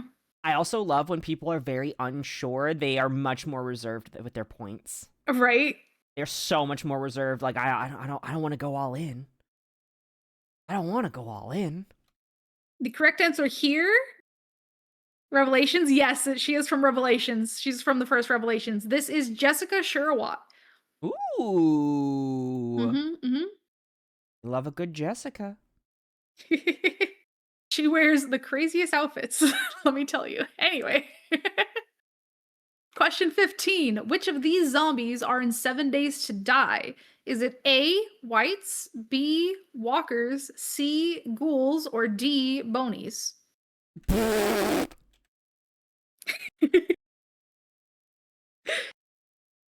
Bonies. Bonies for sure. Okay, which one of these are in 7 days? Yes. Isn't it whites? I think it's whites. Oh wait, that's 7 days to die? 7 Days to Die. Okay, cool. For some Video reason my game, brain 7 Days to Die. was going Left 4 Dead. I will say all of these answers are in something, in different like video I know the games answer. or TV shows. So I know the answer.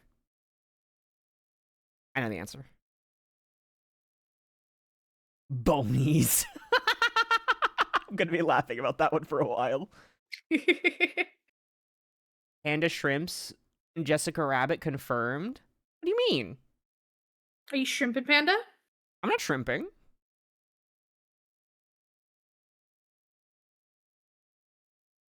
I know what Bonies is from. No way. Are they called Bonies? Bonies are real, but the correct answer is whites. Whites are in 7 Days to Die. But bonies are actually a zombie in a game. I don't remember which one. But there are bonies in a zombie game. But yes, the correct answer is whites. It was pretty decent. It was 1 to 5 odds for whites. So those that voted for I like how people actually voted for Bonies. Oh, that was good. Honestly, fair. But yeah, whites are like the super overpowered zombies in 7 Days to Die. Mm-hmm. Okay. Question 16. Which of these zombies are from the film Zombieland? Is it A, T-800s, B, T-850s, C, T-1000s, or D, Carl? Carl, that kills people.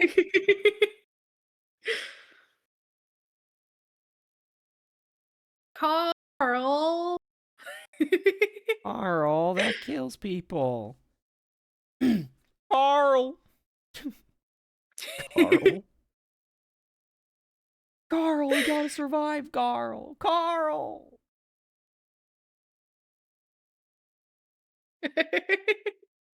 Where are you, Carl?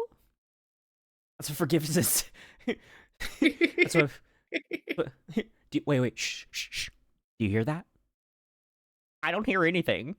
That's what forgiveness sounds like. Screaming and then silence. Carl. Carl, where are the other lifeboats? Well, judging from the trajectory of the moon and the sun, probably at the bottom of the ocean. Oh, apple clocks have holes in them.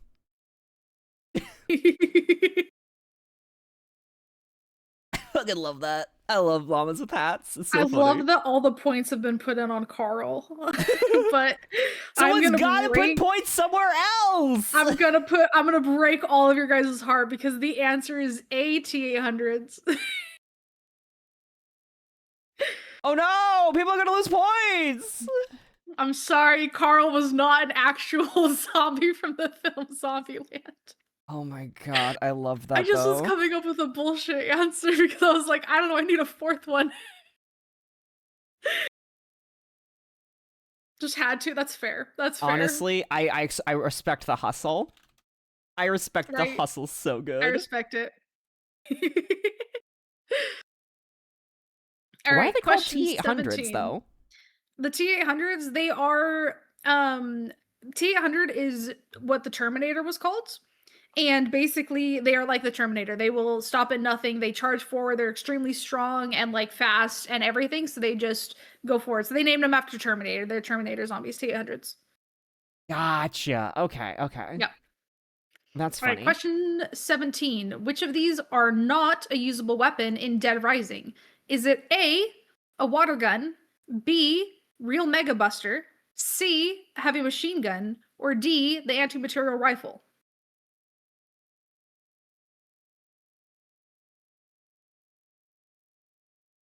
Ads. Oh no. Oh no, okay, it's okay. Oh no. You We'll can wait. still see prediction. Question is, which of these are not a weapon? Which of these are not a usable weapon? Just fun fact: Yep. predictions have a character count. I never knew this until today, I didn't know that either, to be honest. and I can't I missed the ad alert. I could have snoozed it. It's all good. It's all good. All right, and we'll wait till after ads to announce the Do the answer. That's fair. yeah. This one I actually had to do some serious research on because if you don't know anything about Dead Rising, Dead Rising not know. is a you pick up anything and use it to attack game. So like you want to attack with a cactus, go for it. You want to attack with a pole, go for it. You want to attack with a bench, go for it. You want to attack with a gun, go for it. You want to attack with a hockey stick, go for it. A teddy bear, I have played sure. Dead Rising. I've played it Yeah. once. It's absolute nonsense. Correction, I played Dead Rising 2. So then guessing which weapon is not usable, that's where the fun comes in.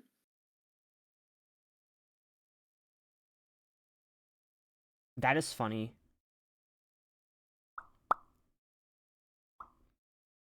You got Dead Rising and Dead Island mixed up? Oh no! Oh, gotcha. Remember, it has a Oh Mega dear. Man, which is where I'm guessing B is from. Real Mega Buster. Yeah, I was gonna say it was the real Mega Buster. You think the real Mega Buster is not a usable weapon in Dead Rising? That's what I was thinking, but now I'm questioning everything. That was like my first instinct was real Mega Buster. What's your second instinct then? Anti-material rifle.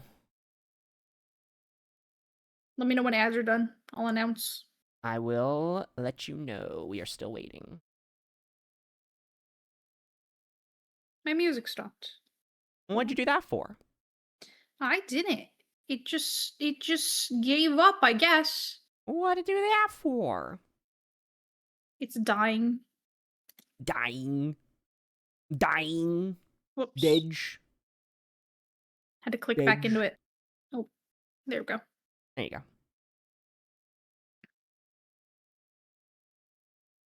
Why every zombie game got dead in the name?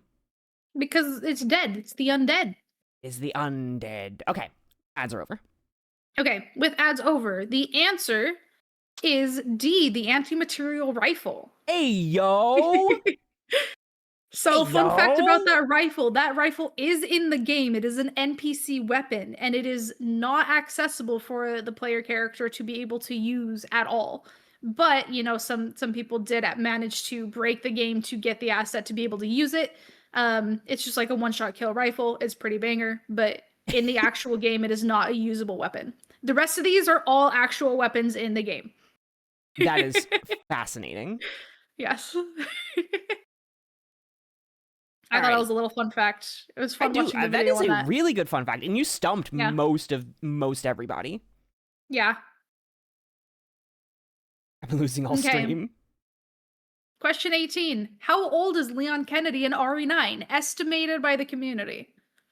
What is the estimated age of Leon Kennedy? Is it A, 48, B, 51, C, 56, or D, 60? So this one is based on if you've been keeping up on RE theory crafting. Yeah.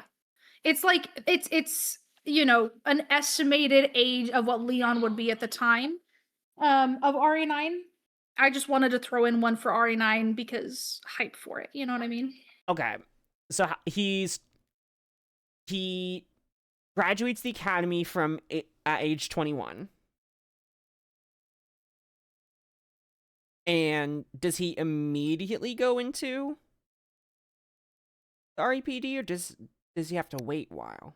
RPD? Yeah. I'm actually not sure. Okay, because RPD when he's 21. Honestly, my instinct is like 48.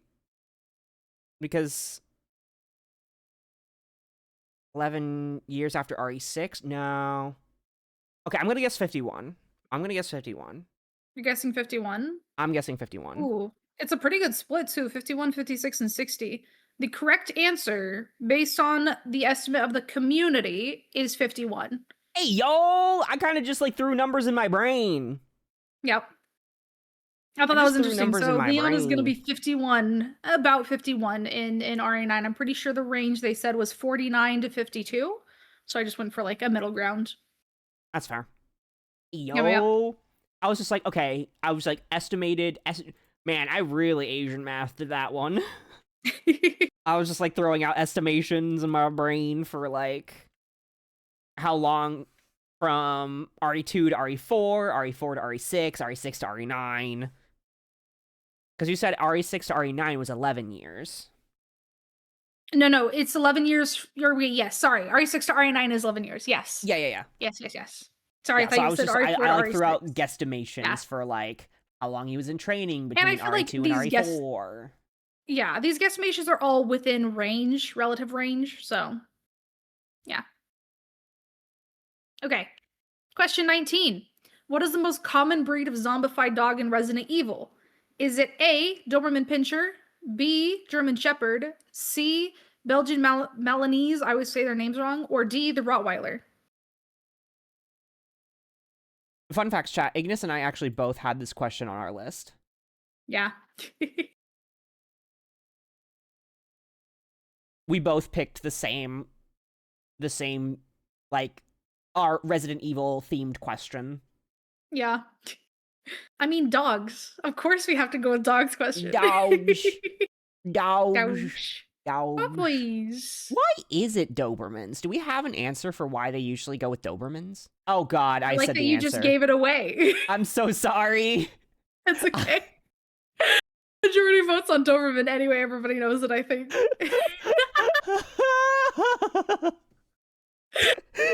But yeah, no, I don't know why. I think it's just the asset that they have, and they kept it for several games.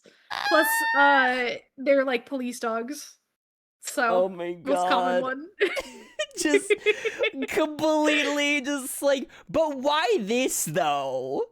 But Panda. Why is it exactly the answer? Panda. Why did you say that? The question hasn't finished. The timer hasn't finished, and you just gave them the answer. Yeah, no, I'm pretty sure it's just because they it's the asset they had, and then they just continued it over for like the multiple games after. Also because Dobermans are like police dogs, that kind of thing. So yeah, that's pretty much it. All right, question 20. This is gonna be the hardest question. Hang on. I hope you guys are ready. It is a challenge. Are you ready? Almost. Serious challenge here. Hang on. Lock in, everybody. Okay. I don't know this question at all. I was not privy to this question. I didn't tell her this question. This one's a surprise. She Are you kept ready? it secret. Yeah. Is the dog in Resident Evil 4 a good boy? A, yes. B, yes. C, yes. Or D, yes. Well, this is going to be fascinating. But why male models? You're a treasure. No, I'm not. Gosh, these are hard answers. A Pander. Ow! E, maybe. Ooh. The bestest boy. Such a good boy. Good Is puppy. the dog in Resident Evil 4 a good boy?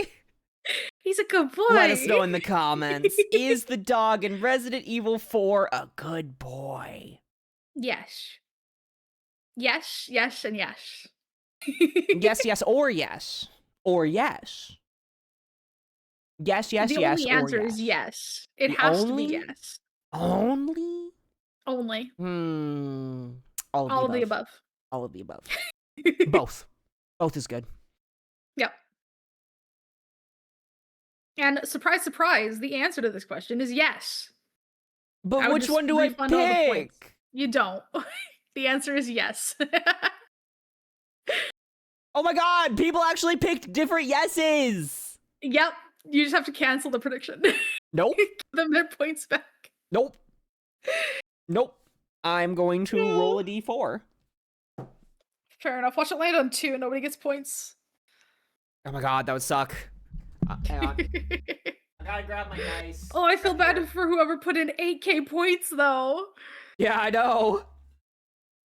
All right, here we go, chat. Rolling the die. Landed on 4. Congratulations to the number 4 yes. You get points. Everyone else, good night. Luke, I'm sorry. Luke, I'm sorry you've lost 8k. I'm glad I have dice within arm's reach. You won, hell yeah, Charles.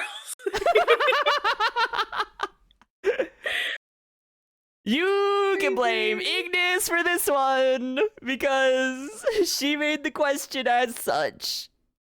Amazing question. That was an 10 out of amazing 10. question. That was an amazing question. I loved that. I loved every second I of that. That told was you beautiful. it wouldn't be a problem for me to have that question. I blame the die. You should blame the die. That was funny as fuck. And you know who rolled the die? Panda. Therefore, blame Panda. You could have rolled the die. Do you have dice within arm's reach? No, I don't. Yeah, I didn't think so. Yeah. I'm the real Dungeons and Dragons nerd. Yeah. Alrighty. That concludes our very first Pixelpaw Passion podcast. Thank you so much for joining us on our zombie-themed podcast. Yes. We are closing out the recording, but before we do, what is our theme for March? I'm gonna be really honest. We I've will thought a sit lot about it, and I don't know. too darn bad. It's your turn to pick. It's your turn to pick. I genuinely, I don't know. You gotta pick something.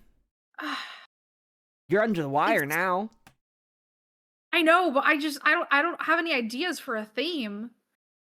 That's my problem. I don't have ideas for a theme. We'll pick something you're passionate about and base the theme off that. I'm passionate about Dead by Daylight.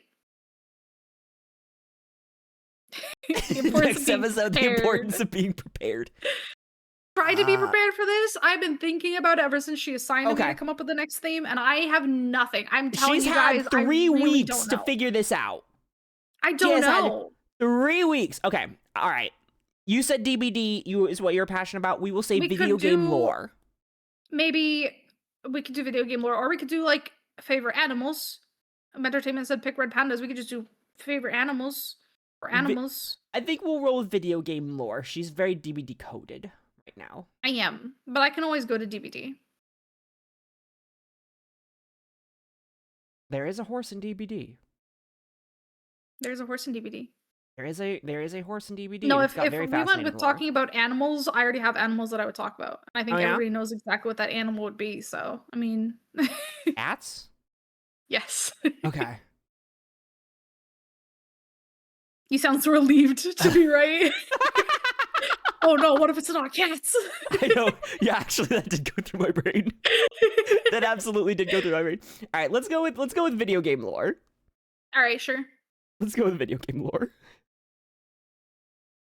It's a good option. It has Yeah, a lot of DVD lore, has a lot of... right? And I've been yeah. exploring the lore in it so much lately. I am invested.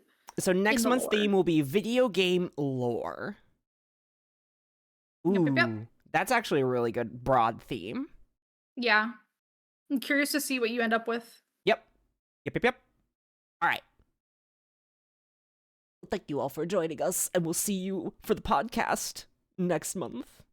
Hooray! Yeah, and let us know what you guys thought. Give us your thoughts about the podcast down below. If there's anything more that you want to see us talk about, any segments to add, or if there's stuff that you want us to like maybe consider changing up how it went, anything like that, please let us know your feedback on the podcast.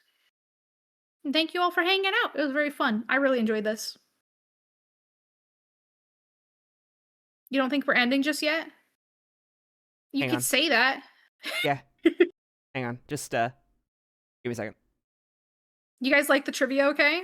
I thought it was fun. I liked the trivia at the end there, honestly.